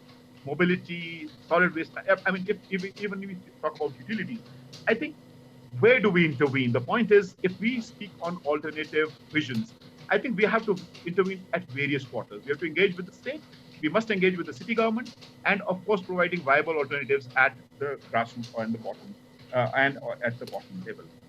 And this also leads me to the smart city, the whole question of smart, which was supposed to be lighthouses of urban governance. But I think very cleverly what has happened is that even the role of the city government has been completely robbed. And KCR used to say that this is like writing an obituary of the 74th constitutional amendment, because the special purpose vehicle, nowhere we have the special purpose vehicle being driven by the city council. It's either driven by officers or bureaucrats, or the Slovenia returned, that whole concept of user fee driven urban governance. I think this has to really, and that's why you find large scale alienation as well taking place. And it's, I don't want to go into the merits of the smart city, because it caters to a very small area, and as was rightly pointed out, almost 90% of the projects are into retrofitting and redevelopment, not even a single greenfield project. And most of the other aspect, that is the pan city development, comes from in the form of Internet of Things. And so the point is, I think, where I would like to finish off, is about the whole process of participatory planning and the whole process of innovatively intervening in certain quarters. Now, let me just cite two examples because of our engagement in Shimla city governance. I think one is where we were able to engage and build a model of water utility. And this so happened because, water was being produced, supplied by parastatal uh, from the government called the Irrigation Public Health, being distributed by the Shimla Municipal Corporation. And then we had episodic, every alternate year, we had episodes of hepatitis, occurrence of hepatitis after every alternate year. And it happened because a sewage treatment plant was constructed 5 kilometers upstream of water treatment plant, but there was no honest, no accountability. Anyway, we filed an FIR, we got those engineers arrested, but then it did not end there. The point was that we asked the government, either you take the system or give it to us, that is the municipal government. The government said, you take it. And that's how we build it, and a single utility. The beauty of that governance is, I do not cite that could be one of the examples everywhere where integration is the solution. Of course, integration does work. Because of this single integrated utility, every drop of water that is produced and every drop of sewer that is thrown back into the river is the accountability and responsibility of the city government, with the owners that if they don't perform, they will also go behind the bars. That after 3 years, when we created this institution, under the city government, not a single case of hepatitis has been reported. Now, unlike in other cities, where the mandate of the city government happens to be to provide potable water, one of the interventions could be, hey, why should we go for these ROs and that whole business that exists backdoor privatization? The city government or the parastatal is supposed to provide potable water. And imagine the kind of money the worker actually sheds in just buying water if water from the tap is potable. So now there's a guarantee from the city government that your water is potable. And of course, because of this single utility, the NRW has fallen from almost 55% to less than 20%. Now the World Bank is taking it as a model. Of course, when we left now, they are also trying to ring fence it and make it as a private utility. Well, that's a separate matter. But the point is, I think integration of the institutions, and that's why in Shimla, I term a coin. Shimla's municipal governance is a kind of reverse metamorphosis of urban governance. When I say reverse metamorphosis of urban governance, all that was integrated and inbuilt in the institution of urban governance was slowly and slowly dismantled. I think we have to collect those pieces. Maybe it couldn't work for other cities, as was rightly pointed out by I think Karthikeya, where it said there can't be one solution for all the cities. The different cities will have different solutions. But I think so. That's one part. Second element is bound to be accountability. Where is the accountability? And what processes do we build in this in this whole process of urban governance, where we just fix this account? There could be some institutionalization of some processes where we are able to, but I think we really have to think over it. And lastly, I think the whole question of participatory governance, participatory planning process. We have to get rid of these development authorities, the DDAs and the GMDAs, and this process of planning has to go back to the people. We know they don't have the capacity. At least ask them. Take, for example, when we were doing the Shimla Smart City Plan, of course, we were quite entire smart city, but then we challenged in the court because we were robbed of our right. And then when we went back to the people through a massive participatory process, and we had the feeling that water is priority number one, and people said, no, it's mobility which is priority number one. And then we focused all our actually directions and the plan towards mobility. And that's what we learned from the people. But the problem is when we try to institutionalize it, the 74th Amendment already speaks about it in the form of ward sabhas, ward committees, or we could have something more like what the Delhi government has planned. I don't know whether they will be able to unfold it ever because we have a different municipal government down below. But the point is when we try to implement it, take for example in Shimla, we try to implement, and let me also introduce that the mayor and the deputy mayor were from one political party, and since we were directly elected, but out of 25, we had 23 from opposition parties. So it was a real, challenge to really run a council. So when we went back in the form of ward sabhas, and we said, look, we have to hold these ward sabhas, the biggest hindrance came from elected councillors. Now, how do we answer? And so, whatever we speak about, so what networks we have to think about? Do we just work on the statutory provisions? Do we just work on the institutional provisions? Or shall we work from some other quarters as well? I think we'll have to have a multidimensional approach. We should not miss, because these are important elements of urban governance. We should not lose sight of that. And then we were able to force them with one single kind of, I wouldn't say bait, but kind of a bait for the councillors. And we said, if you are able to plan your, ward development projects through the ward sabhas, then 10% of the total money that gets collected from the ward will go straight away to the ward sabha. Now, this means huge money. Say, for example, a ward which generates almost 10 crores a year would get 1 crore. 1 crore is pretty huge money for for the development of the ward. So the point is, I think some innovative forms we have to decide. And lastly, sir, if you, Karthik, allow me just to add, I think when we speak about the city's projects, this is where we engage with, because smart city, I mean, who would not like to just put a button and push off the light at home? I would like to do that. But provided what is the cost to that? So when I should not name, by the way, one of the service providers came and they said, and when they want to dig the city and they want to lay their fibers, he said, we won't allow you to lay the fibers. They said, but this doesn't happen in any part of the country. He said, we are also not everywhere in the country. You'll have to wait. So right of way belongs to the city government. So they said, what do you want? We asked them to lay 2 ducts free of cost to the city government. Now just imagine, Karthika, what does it mean?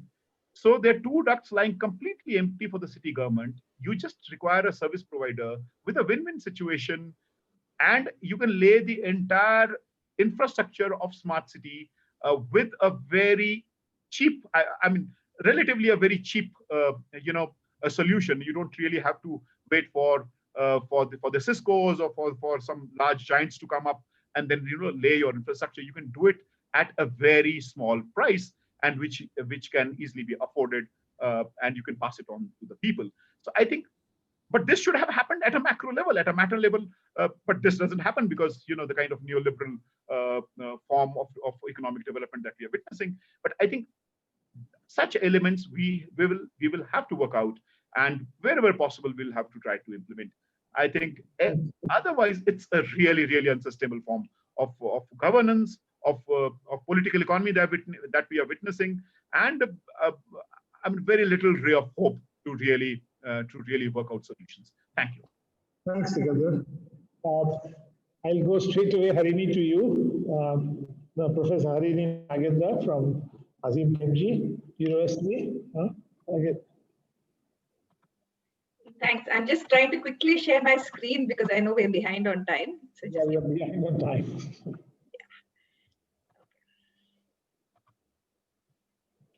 So I'll try to be quick. Most of my slides are visuals, and really, I changed some of the presentation as I was listening to these very interesting comments and discussion, because I had many of the ideas and slides that I had repeated some of the things I said here. So I was thinking of what I could say different. And I think what I'm going to talk about is how can we have a new imagination of India's cities, which is an ecological imagination. And so this is going to be more of a visual talk. So this is data from the United Nations World Urbanization Prospects, and what it's really showing us is 2 things. One is that the world is urbanizing very fast, and which is the largest. So the larger the size of the box or the circle, the larger the city grow is.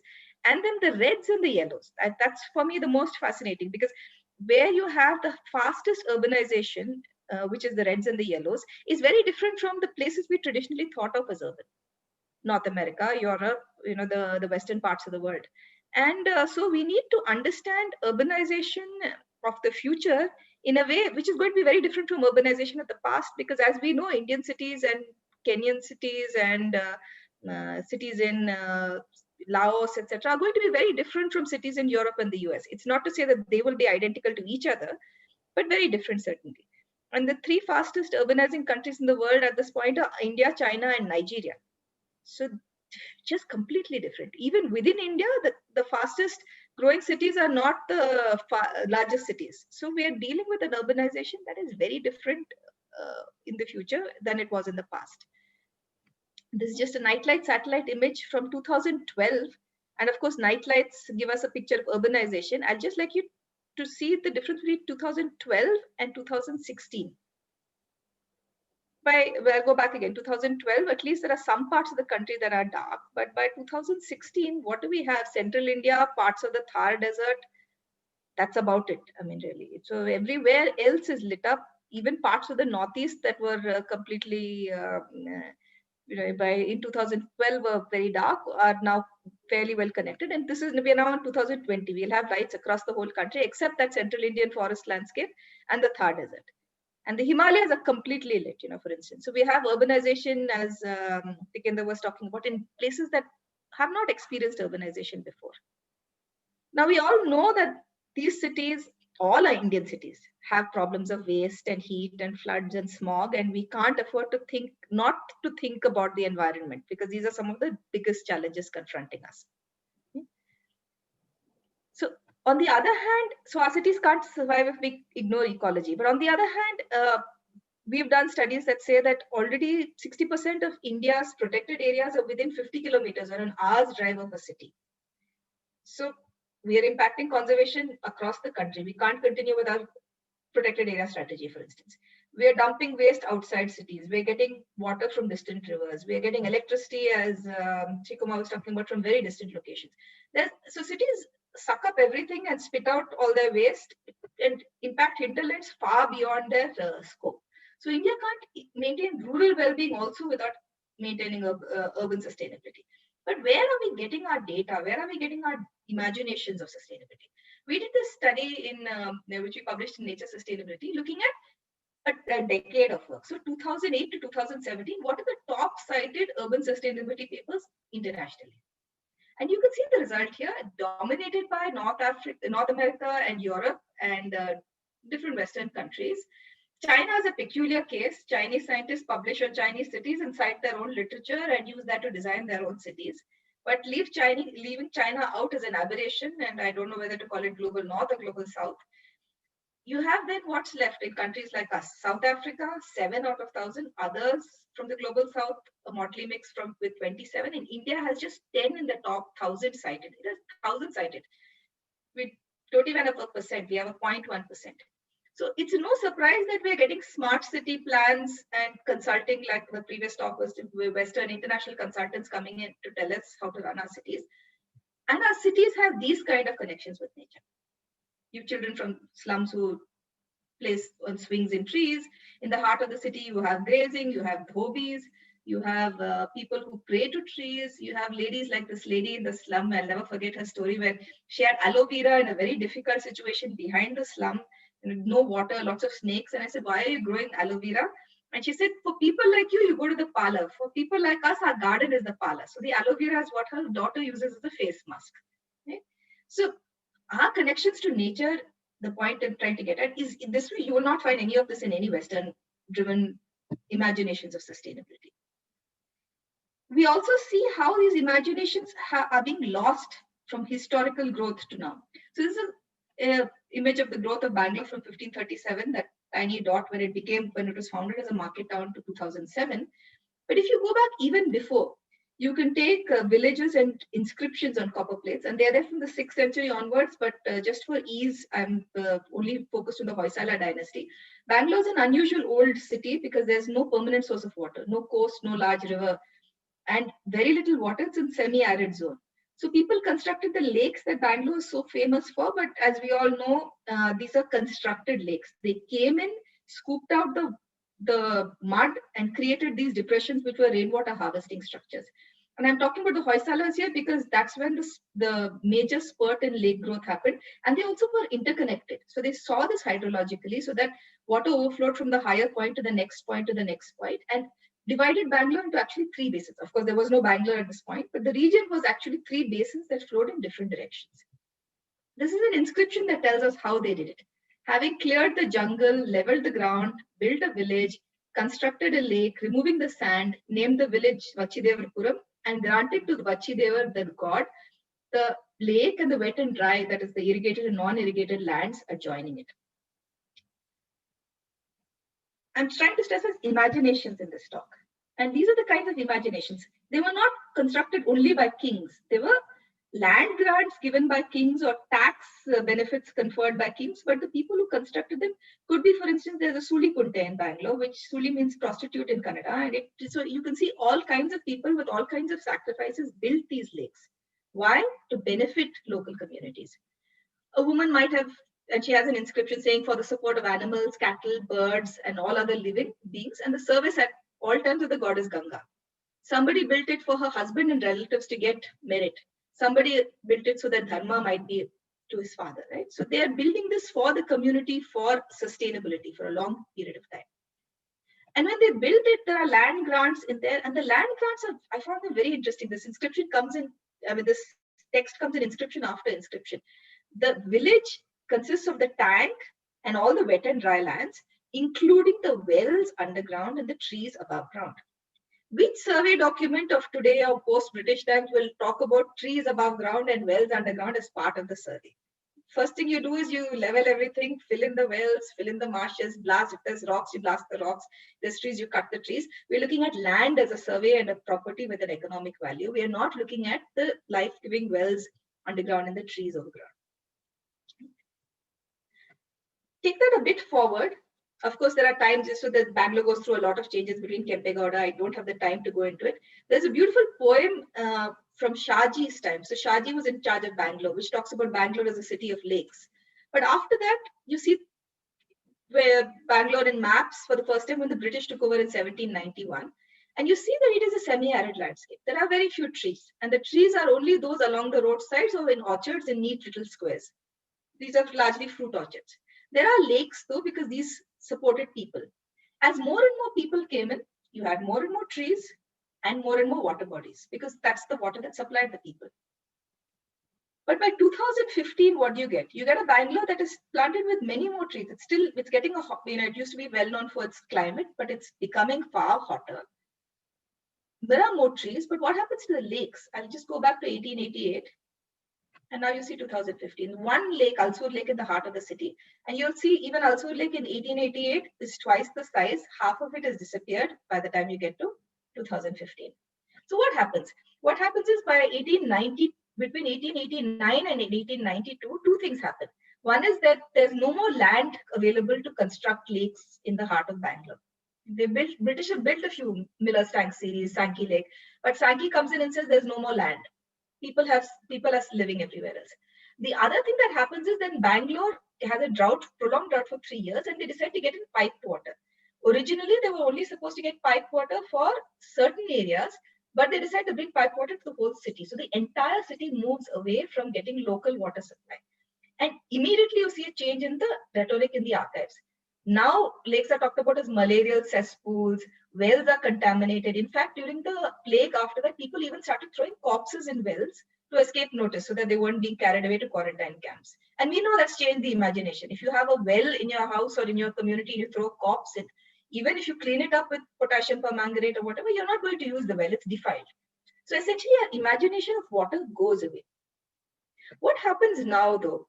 I think there's a new possibility of a new future, because what happened in the recent 15 years or so is the periphery of Bangalore, when Bangalore expanded to become Bruhat Bengaluru, all the peripheral villages did not get supplied with water. They were getting water from bore wells.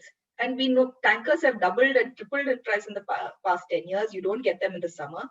And because of this, a number of communities have come together to conserve the lakes because they understand the importance of lakes to their water, to their needs. So I'll give you an example of a lake near my house, Kaikondali Lake, extremely contaminated when I moved in 2005, 2006, and this was lots of garbage being dumped. It now has over 100 species of birds. It's a beautiful lake restored with community support. We did some interviews because we were trying to understand the role of this lake in a modern city like Bangalore, which is full of migrants. And what we found was when new people come into the lake, and other lakes like this in the neighborhood, they start associating this with things that they know. So then an elderly gentleman came in saying that he's from Assam, but he sees similar migratory birds, so this reminds him of his place. Or somebody else came from Andhra Pradesh and says he saw a neem tree, but it reminds him of his house. Or these migrant workers come in from North Karnataka, they're climate refugees essentially, And they prefer to work at this lake, even though they get 1,000 rupees less than the construction site opposite the grounds, because they, like us, want their children to be safe and healthy, and they say the children are going to be next to them at this lake as opposed to in a construction site breathing this debris. Transgender communities say they like the lake because it's a place that doesn't judge them, and nobody assumes they're soliciting here. They can sit in front of the lake and just be who they are. Mothers of special children come and they look for lakes where they say they can run around and be themselves. So we find that this place is so much to a lot of people. We talk about utility of lakes and groundwater recharge and pollution control. And of course, all of this is important. But the imagination that these lakes offer in terms of making the city your own, and many of these people have now got together in communities doing social action of all kinds: traffic management, working in government schools, working on food supply, working with migrant workers. You know, there's so many initiatives that have picked up because people met each other at the lake. Right? So I'll just conclude. This is not a story of one city alone. I think we can tell the same stories. I mean, the details will vary, but the specifics will vary, but the broad patterns are going to be the same. All of these cities were built on a foundation of nature. People came in and improved the city so that they could live there, improved the ecology of the city so that they could live there. In about 100 years, this has broken down, and we now sort of, our imaginations accept that when people move in large numbers, the relationship with nature will break down. That's not what happened for centuries. When people moved in large numbers, they actually improved the quality of water supply, of trees, of the other kinds of plantations. So we need to revitalize these earlier imaginations, uncover them, present them to people. And of course, we can't translate them directly. But I think we can do a far better job of adapting those old imaginations to present contexts than we're doing now. I'll stop with this. These are some of the books that I have which talk about these in greater detail, but I'll stop here.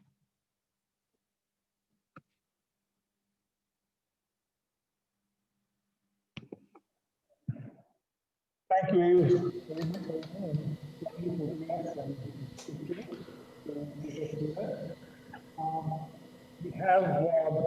we have such a amount of time that we can perhaps see a little bit longer. Should we take some of the questions, do you think, or get everyone to make just one final comment? Do you have a view? Sharad? Comment? What would you suggest?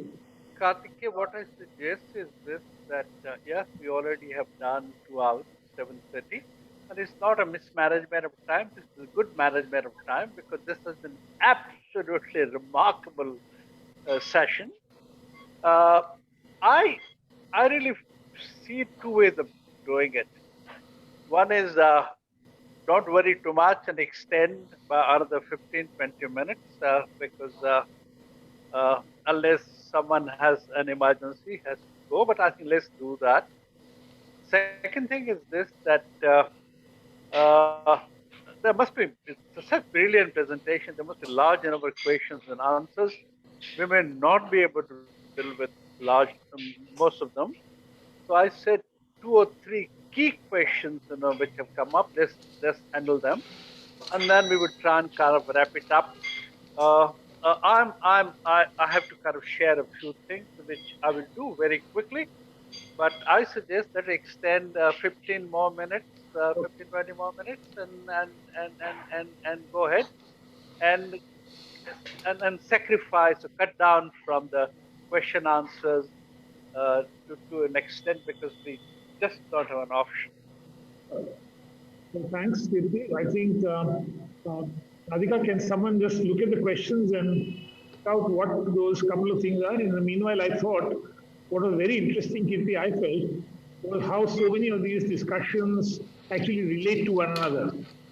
I mean, for instance, Harini's point about people actually coming and, to some sense, enhancing the quality of nature where they go, to my mind, happens when they take ownership of that place. When there is a sense that this is mine, this is our place, and that ownership gets you back into the sense of participation, which Tikender talked about and others talked about. So they get related. And when he said that you get rid of these authorities, which are, or consultants. Someone else talked about consultants, because they are coming from outside who look upon basically a city as a map and as statistics, as opposed to people who live in it and would, in their own mind, for instance, there is a huge tree somewhere, they would never cut it down. And any plan which those people would make would take that landscape as something which is so precious. But someone sitting in some office somewhere who has no relationship with the city and looking at a map where the landscape is not even perhaps shown, just does something else. I mean, we had a road going to our campus, and I said, "Do you know there was a hill?" He said, "Oh, I never said, I didn't know there was a hill there." So it is this, and I think that alienation, the alienation of the planner from people and people from power, and alienation of workplace from residents, we've talked about, and the poor from the rich, I mean, these things which are so inherent in the city, as you historically looked at it, are sort of drawn apart. But maybe what I could do, Dinesh, we could get the speaker to make a comment. If someone can raise them, otherwise I'll just like them, and then I would ask Kirti to really have final comments, unless Kirti you want to speak before. Do you want to make a comment before, Kirti, or last? Kirti, you're muted. You're muted, Kirti. Kirti bhai, you're muted. Okay, can you? No, Kartikeya, I'll come last, because I have to kind of go through two other motions, thanking this panel, and of course, making some announcement, and then come back. Let me come back last. Okay. So, Radhika, are there some key questions, or what I'll do is I'll ask everyone to give a quick comment. They can look at the questions, and if you've seen some of the questions and you want to pick up something from those questions, or just comment on what some of the other speakers have said, that would be also okay. Okay. Dinesh, Yeah. Has Janak left? Looks like Janak is not there. looks like Janak is left. Okay, let me then get going. Let me get going. See, Sanskriti asked, isn't informality the measure of resilience? No, I do not agree with that. In fact, resilience means you can adapt to the shocks and even move towards regeneration. Informality, the way we are built into our cities, does not allow you to even adapt to the shocks, and we can see it in the COVID. Evidence is staring at us as far as it's concerned. Yeah, I know Sharad is even not raising eyebrows, and I think we can discuss it. Okay, number one. Number two, fortunately the visuals help. This is also a language. Okay, the second is if you look at really, that has made them vulnerable. In fact, they are just coping. In fact, if you have to regenerate, and I can give you ecological romanticism, even the imagination has over the period, to be problematized very differently now as far as is concerned. If you look at the way, even among the poor or even among the middle classes, there is a change in their imagination. I can tell you from the experience of Gurgaon, a lot of our peri-urban villages they had houses. They have built 150, 200 rental rooms as far as is concerned, and really been making money out of it. Their imagination of poor is also very different. Their response to, some of them have even their women working among ASHA workers, but when they related to the people who had rented their houses from migrants as well, they had different things to say. And I can really talk about, so the fact that there is a possibility of ecological reimagination, certainly. I do not disagree with that particular possibility as well. But the way to work that out is going to be a job, a task that we have got to analyze it, because people are not just, homogeneous, they are heterogeneous, they are divided, they relate to each other through relations of resources in use, relations in production, social relations have to be analyzed, and we are not analyzing them. Number one point. Number two, a point that I would like to make as far as this concerned is these international consultants are front for somebody, some forces. Let's remember that they have not taken over just like that our cities as far as is concerned. That was not though there was Chandigarh constructed with the help of an international consultant, etc. But the way these international consultants and the investments are not really necessarily these international financial institutions we have to pay. Similarly, even the domestic finance, the public finance that they mobilize, as far as for that somebody is paying for it. And in many cases, they don't put in money on their own as far as it's concerned. Hardly money. We've seen the real estate developers, how they have actually, operate as far as it's concerned. So let's try to understand these forces. Analysis of the forces is extremely important, like the analysis of the people is very, very important. The third thing, question of accountability as far as it's concerned, and participatory planning. Precisely, if you have to work on those particular measures, you require political mobilization directly. How often are political governance of the cities is, just now we had a Punjab Land Preservation Act, and Tikendra would be very much familiar with that. That was created by the British 100 years ago, 110 years ago. And just now, Haryana Assembly, just in January 2020, the governor approved it. 30% of the southern Aravallis handed over to the real estate people and the people who have captured that particular area illegally. And they said, we don't want to fight cases. That's why we are regularizing them. Who is regularized? The powerful.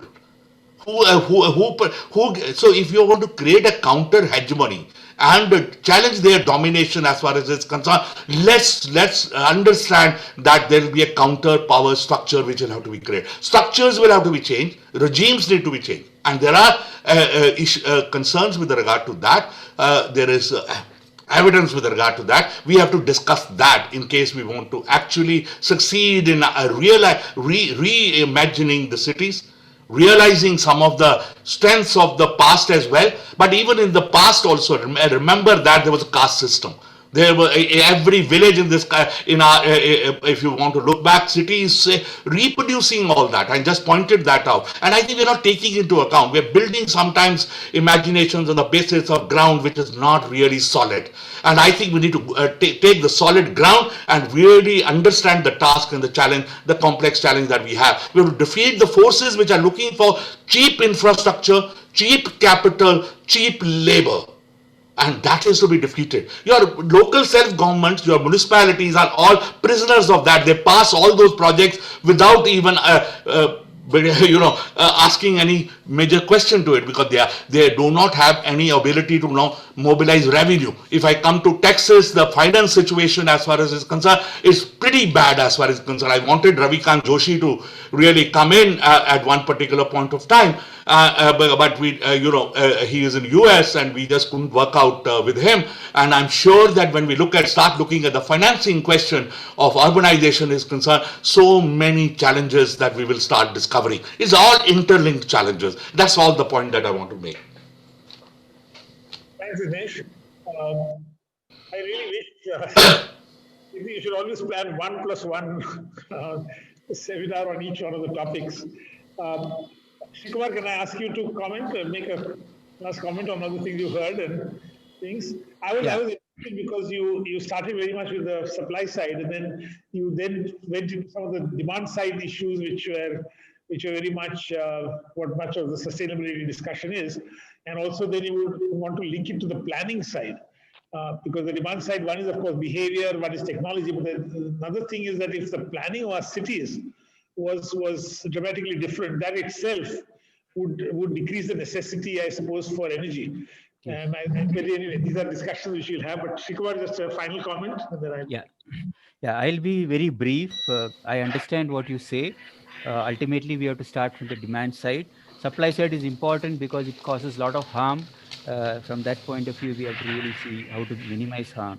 I'll just say 3 points. There has been a lot of discussion on participative planning, which I totally agree it is very necessary. But in that, I would really say there is a big role for professionals to, really come up with alternatives. I was very impressed with what Harini said. There are hardly any papers on sustainability in the Indian context. So we don't like the consultants who come from abroad. We don't like World Bank. Very true. But do we have an alternative thing to challenge them in their own way or in their own language, which can be done by professionals who actually can take input from the local population? Because we have that advantage. We are based here. We can talk to our people. We can understand the culture. So I would say, it is a sad thing that we don't have sufficient of that kind of material to challenge them. Of course, we are weak politically, we are weak financially, but we are also need to improve quite significantly in terms of analytical rigor and ground reality. Point number one.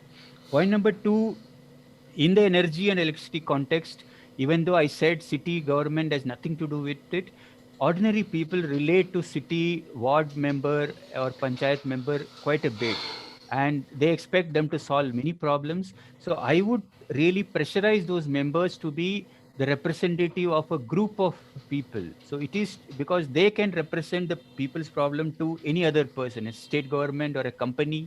So I think from our side, what we try to do is to tell people to go and represent their problems to anybody, including the city councillor, etc. Even though they have no clear mandate, but they have really quite a in terms of political power and recognition and face.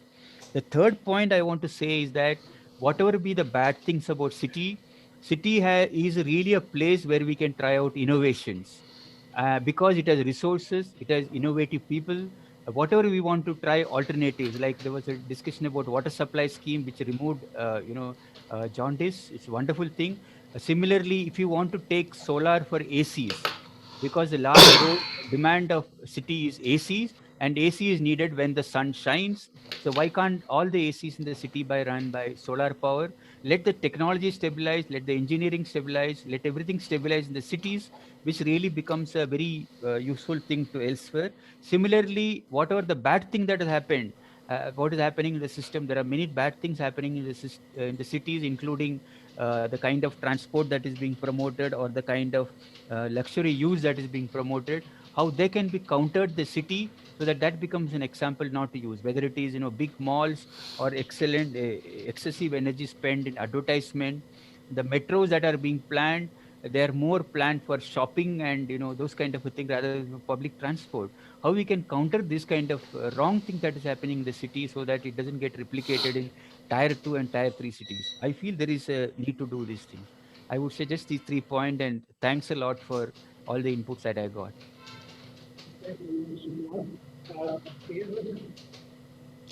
Karthikeyan, sometimes we are losing you. Your voice is not audible. Please, yeah. Yeah. Can you hear me now, Sikandar? Yeah, it's better. It's much better. Much better.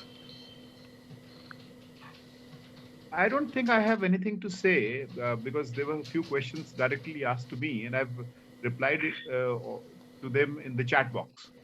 So apart from that, I think the whole notion of sustainability. People ask. How was Shimla made sustainable? And when you come to Shimla, not many of our friends have this notion that look, Shimla during the British and Shimla post-colonial, the Britishers actually did wonders in constructing a mountain town. But then we tell them, hey, they told my native communities how to ruin the mountains, because my native communities never knew how to live on the mountains. To migrate. Summers well said, TK. Summers used to climb up and winters because of their engineering giant, and they could sustain because they had the colonial loot, colonial empire. Yeah, precisely. That's how who would have imagined to push water to a height to a head of 2,000 meters? Nowhere in the world, probably very few places in the world. So I actually used to pump 2,000 meters water and then distribute against the gravity. So all said and done, of course, they had there were some legitimate wisdom also as far as the engineering designs are concerned. But the point is, when we speak about sustainability, I think what has been repeatedly pointed out, it has to be seen in a very integrated form. It has to be ecological, which is, which is a disaster in the offing that we can witness, because the kind of interventions that we are doing, especially in retrofitting, I can cite again Simla, because even the devil has to be given its due.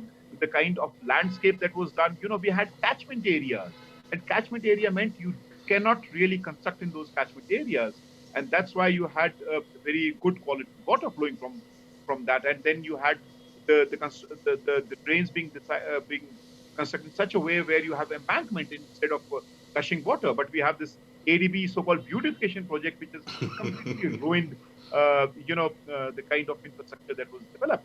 So yeah, even if and take for example Gurgaon, what Dinesh was saying, where you have large-scale construction of, especially smart cities, where you have these flyovers coming up.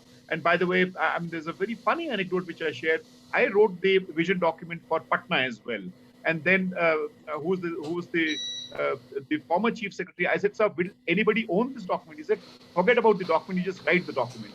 And I can tell you, because we created the Shimla Atlas, and this Shimla Atlas is probably one of the models for the small towns, how actually you should map your vulnerability in a town. And on the similar way, we try to do it for Patna. And exactly 1 year after that, Patna was flooded, and we had Sushil Modi being actually lifted. So, the point is actually, of course, governance, but the whole question of integrating the system, and, and what you're doing in Gurgaon.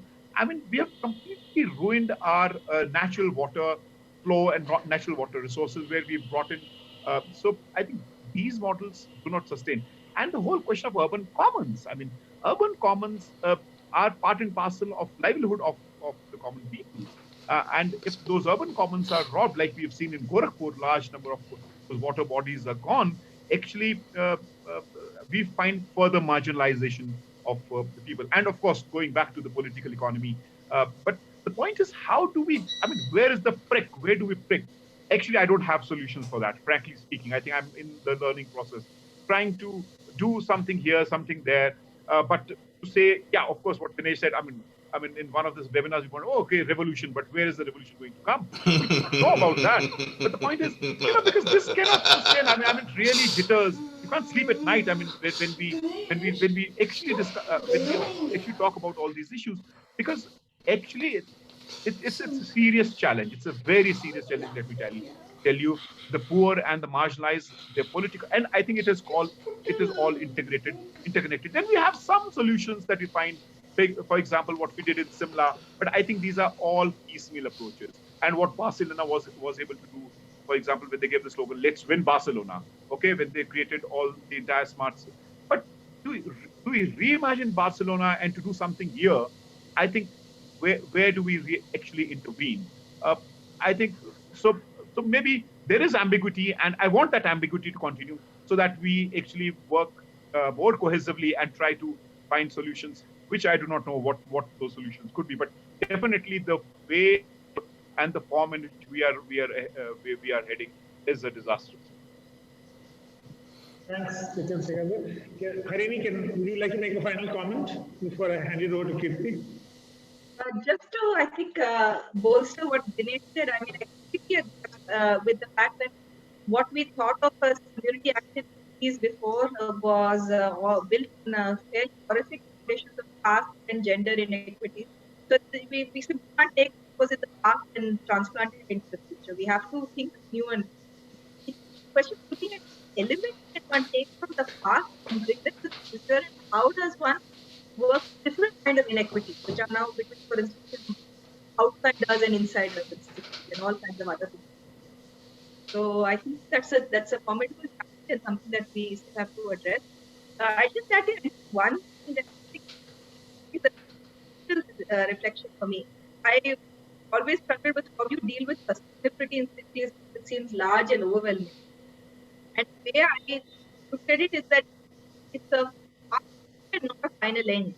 But yeah, any intervention will make us slightly more sustainable than we were before the intervention. without sliding back too much on many other parameters, because of course they slide back on some. And maybe that's just the way we have to pragmatically progress, especially in cities, because otherwise, I mean, the whole city as an idea is unsustainable. But it's there and it's increasing, and there's no way around that. I'll just stop. Thank you. Thank you. So thank you, Kirti and Sharad, for this opportunity. And I'll give it to Kirti now for final words. Kirti? Yes. Can you hear me? Yes, you can. This particular webinar was in planning for 3 months. And Dinesh would remember my impatience time and again. But really, let me tell you that it's all worth waiting for. A kind of people we got together, the way in which we got the issues and themes, I think articulated. I couldn't have kind of expected anything more. Absolutely remarkable and rich. And therefore, first thing that I must do is to thank Dinesh Saab for putting this together, Kartikeya for moderating this so beautifully that we're running, I think, 30 minutes late, but it's all worthwhile.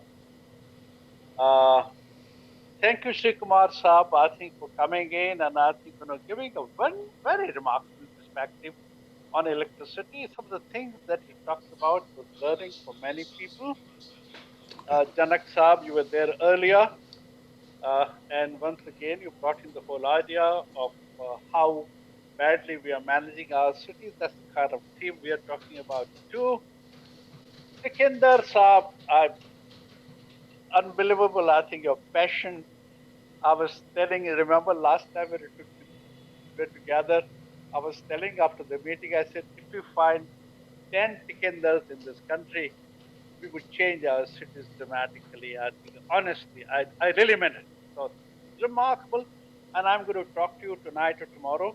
We are planning 3 webinars on local government, one on mayors, second on governance, and third on urban finances, the role of the local government.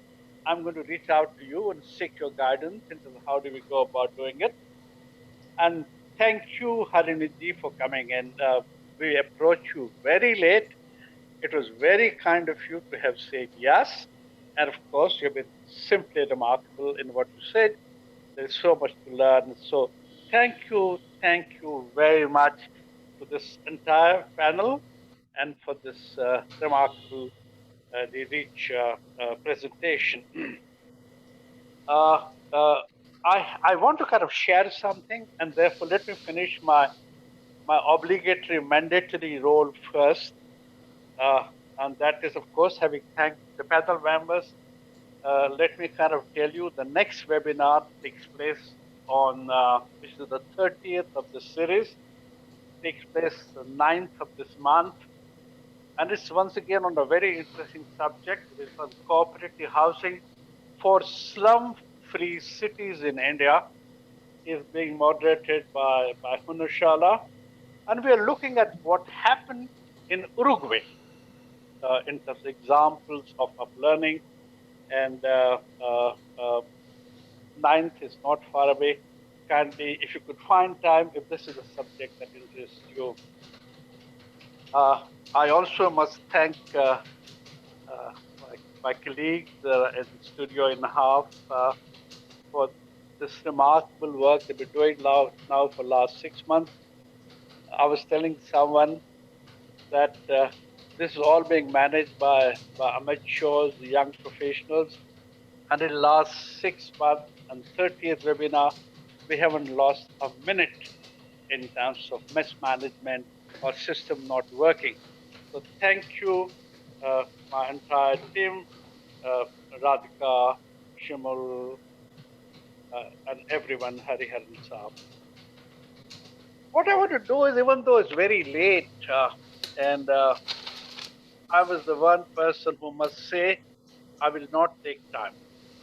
and I would let everyone go. The reason I don't want to do it, but I'm going to kind of make it very short, is this: that even all that one wanted to come about in the context of sustainable cities and sustainable urbanization, I personally feel, and even though it's been said in one or the other form, it has not come through in the form one would have liked it to come from. This the time dimension, and therefore I really thought that I would try and kind of bring them up into 5 just paragraphs, which I think is very critical.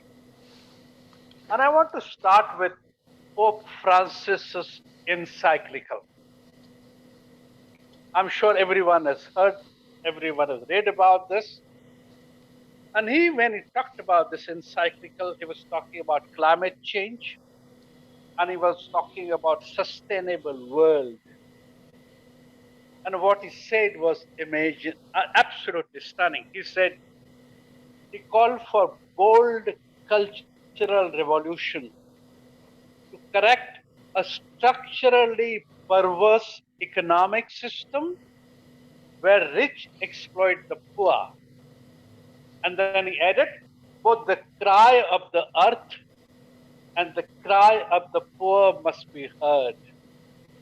And then he said, it is beginning to look like an immense pile of filth. He talked about 2 things, and he talked about 2 things simultaneously and together. He talked about cry of the earth, and he talked about cry of the poor. And it's very, very necessary if you want to talk about sustainable world, sustainable cities. They must be talked about and dealt with together. The cry of the earth and the cry of the poor. It is not only environment, it is also about economy. It is about the economic order about which Dinesh Bhai talked quite much.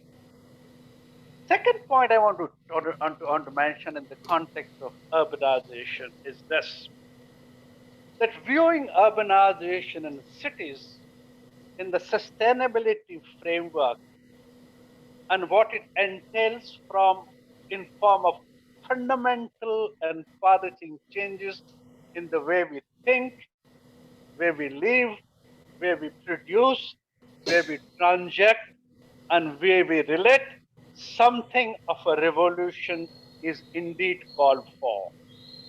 That it's not anything less than, and this is not time and again people have talked about revolution in urban problem solving. And then this is followed by this statement: if the urban world and the civilization want to survive and produce peace and happiness for its people, we need different kind of economics, different kind of growth, different kind of technology, different kind of energy, different kind of institutions, different kind of governance, different kind of vision, and of course, a different type of development. Both our benchmarks and goals must change. Also, the measuring yardstick. And this is what I wrote a long time ago. And then this is an important statement. Tinkering on the margins as we do now obviously will not work. We have been tinkering with margins for too long. My fourth point is about growth, because cities are all about growth. Cities, we know, are engines of economic growth. It's clear now they not only produce growth, they are also produced by growth. And therefore, one, quality of growth, not only quantity. Two, means by which we achieve growth, whether in ecological harmony or in a pollutive manner. Three, nature of growth, whether exploitative or just, whether creative or destructive. Fourth, texture of growth, whether equitous or imbalanced. And fifth, substance of growth, whether leading to contentment, durable happiness and peace, or greed, strife, and violence. All this will determine to a great degree the nature and quality of our cities, and therefore we shouldn't be talking about cities without talking about qualitative dimension of growth. Everyone talks about quantitative dimension of growth. A fourth point about sustainable cities is something that I love talking about. This revolution in urban problem solving should deliver economically productive, socially just, culturally vibrant, environmentally sustainable, and politically participatory cities. This is something that everyone talk about today. But to achieve this, we all the time talk about this objective, this goal. I think there's a great need to talk about, and I talked about this in the context of a 7-part change. And my 7-part, and I won't have time, but I'll just mention this rethinking development model as number one, questioning inevitability of dehumanizing urbanization as point number two, deepening sustainability concern starting from children onwards. Fourth, recognizing role and value of culture, something that Hariniji talked about. Fifth, ensuring good governance, Tekendra talked about at length. Revitalization of the rural sector, something that Dinesh mentioned, and restructuring and repositioning institutions. Given time, I would have liked to talk about all 7. I don't have time, and therefore I just want to make a last statement that is on questioning inevitability of urbanization. And what I want to say is this: questioning inevitability of urbanization, especially inevitability of resource depleting, polluting, exploitative, and many ways dehumanizing and unsustainable urbanization is key to making our cities sustainable. And then it is essential to recognize that the urbanization we experience and the cities we live in are product of the economic policies we pursue and the development model they promote. It is result of conscious choices we have made, not divinely ordained. If the policies and the models change, the urbanization trends and cities will also change. There is nothing inevitable about it. So this is the kind of 4 or 5 uh, big sentences and statement I wanted to make. I wanted to have time to talk about this, but I'm an outsider. I'm not part of the panel, so I think I'm willingly accept that I want time to explain this. But let me end by saying this: that this particular debate on sustainability and cities has raised large number of questions and brought an enormous amount of possibilities and field. And one of the immediate things that I'm talking about, the immediate response as someone who's organizing this series of 40 webinars, that will be wonderful to think about a second webinar on sustainable cities, both in the macro context as well as the micro context, both in the government, technology, policy, resource aspect, and in the context of larger philosophical aspect, because one of the most important dimensions that we are trying to highlight in the series is city not only as the place, city largely as people. And that is where the crux lies, and therefore we need to talk about this in both the contexts. It's already 8 o'clock in 5 minutes, and we have taken 2.5 hours to do this. I don't want to take any more time, but thank you very much for everyone. Thank you for those who have stayed back and listen to this discussion. Thank you very much for everyone who participated and played a role in this. Thank you very much, Dinesh Bhai, Kartikeya, Tekendra, Harini ji, and everyone.